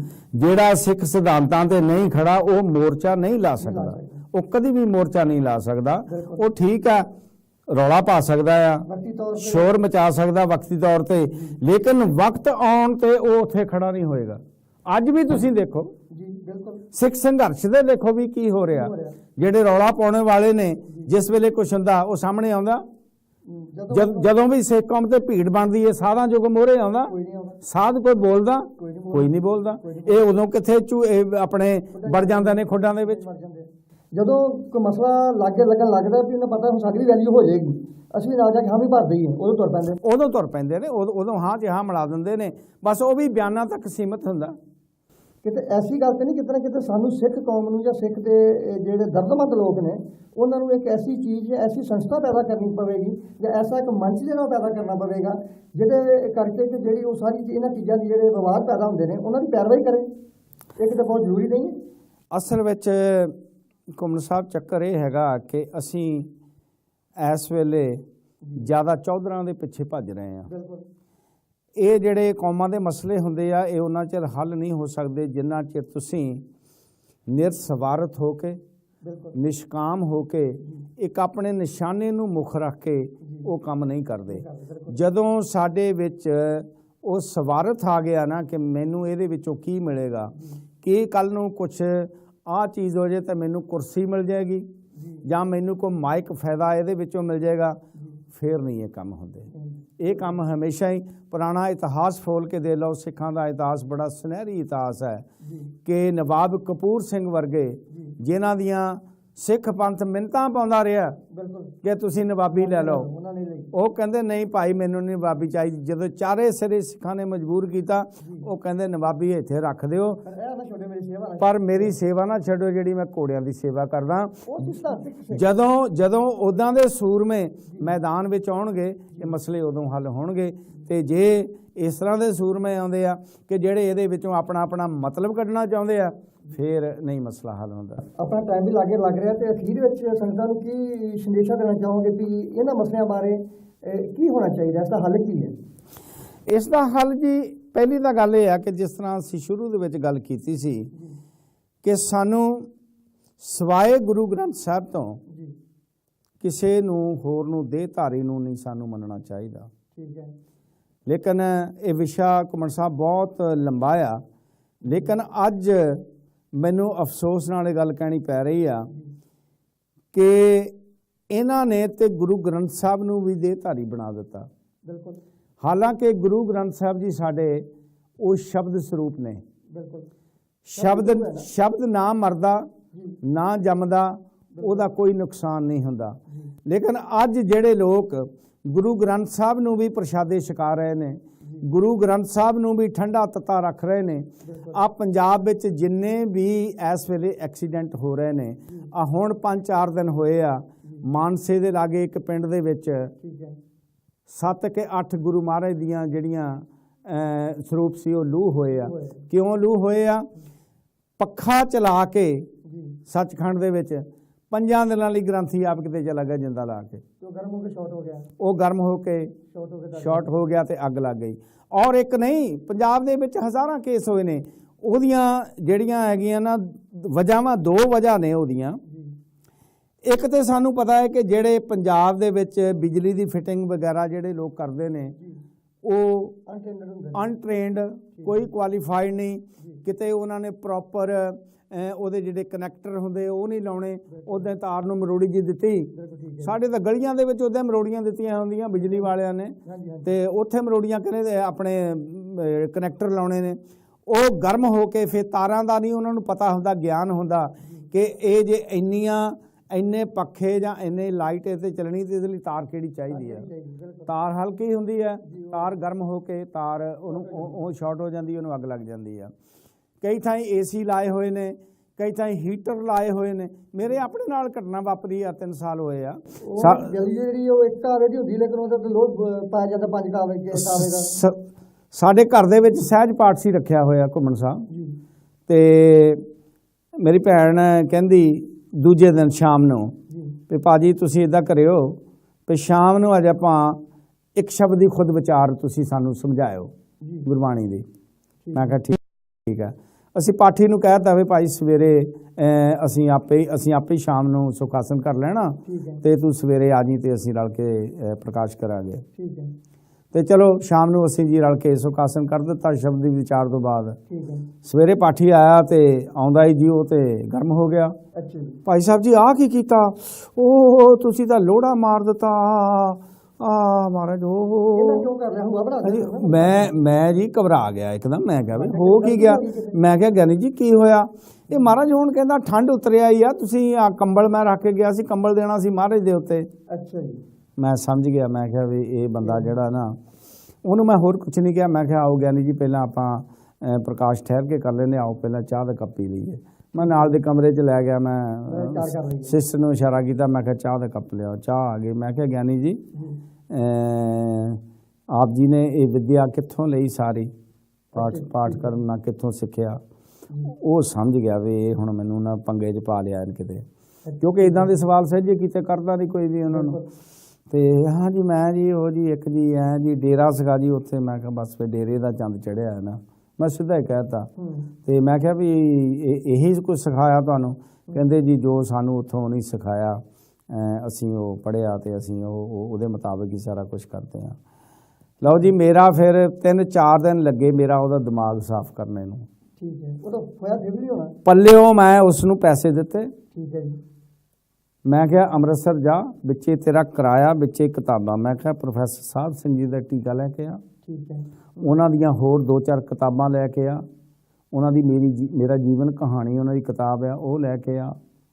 ਛੋਟੇ ਮੈਂ ਕਿਹਾ ਉਹਨਾਂ ਦੇ ਬਾਣੀਆਂ ਦੇ ਅਰਥ ਦੀਆਂ ਕਿਤਾਬਾਂ ਮਿਲਦੀਆਂ, ਕਬੀਰ ਜੀ ਦੀਆਂ ਮਿਲਦੀਆਂ, ਉਹ ਮੈਂ ਕਿਹਾ ਕਿਤਾਬਾਂ ਲੈ ਕੇ ਆ। ਇੰਨੇ ਤੇਰਾ ਪੈਸਿਆਂ ਨਾਲ ਸਰ ਜਾਣਾ, ਤੇ ਤੂੰ ਇਹ ਪੜ੍ਹ, ਤੇਰੇ ਦਿਮਾਗ ਦੇ ਵਿੱਚੋਂ ਉਹ ਜਿਹੜਾ ਮਤਲਬ ਕੂੜ ਕਵਾੜ ਭਰਿਆ ਹੈ ਨਾ ਕਿਸੇ ਨੇ, ਉਹ ਨਿਕਲੇ।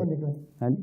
ਸੋ ਗੱਲ ਇਹ ਆ ਵੀ ਜਿੰਨਾ ਚਿਰ ਤੁਸੀਂ ਘੁੰਮਣ ਸਾਹਿਬ ਚੈਲੰਜ ਨਹੀਂ ਨਾ ਕਰਦੇ ਕਿਸੇ ਨੂੰ, ਉਹਨਾਂ ਚਿਰ ਗੱਲ ਨਹੀਂ ਬਣਦੀ। ਸੋ ਆਪ ਜੀ ਨੇ ਸਵਾਲ ਕੀਤਾ ਸੀ ਕਿ ਮੈਸੇਜ ਕੀ ਆ ਇਹਦਾ? ਮੈਸੇਜ ਬੜੇ ਸਿੰਪਲ ਜਿਹੇ ਲਫ਼ਜ਼ਾਂ ਵਿੱਚ ਇੰਨਾ ਹੀ ਨਿਕਲਦਾ ਕਿ ਅਸੀਂ ਗੁਰੂ ਗ੍ਰੰਥ ਸਾਹਿਬ ਜੀ ਨੂੰ ਸ਼ਬਦ ਰੂਪ ਕਰਕੇ ਜਾਣੀਏ।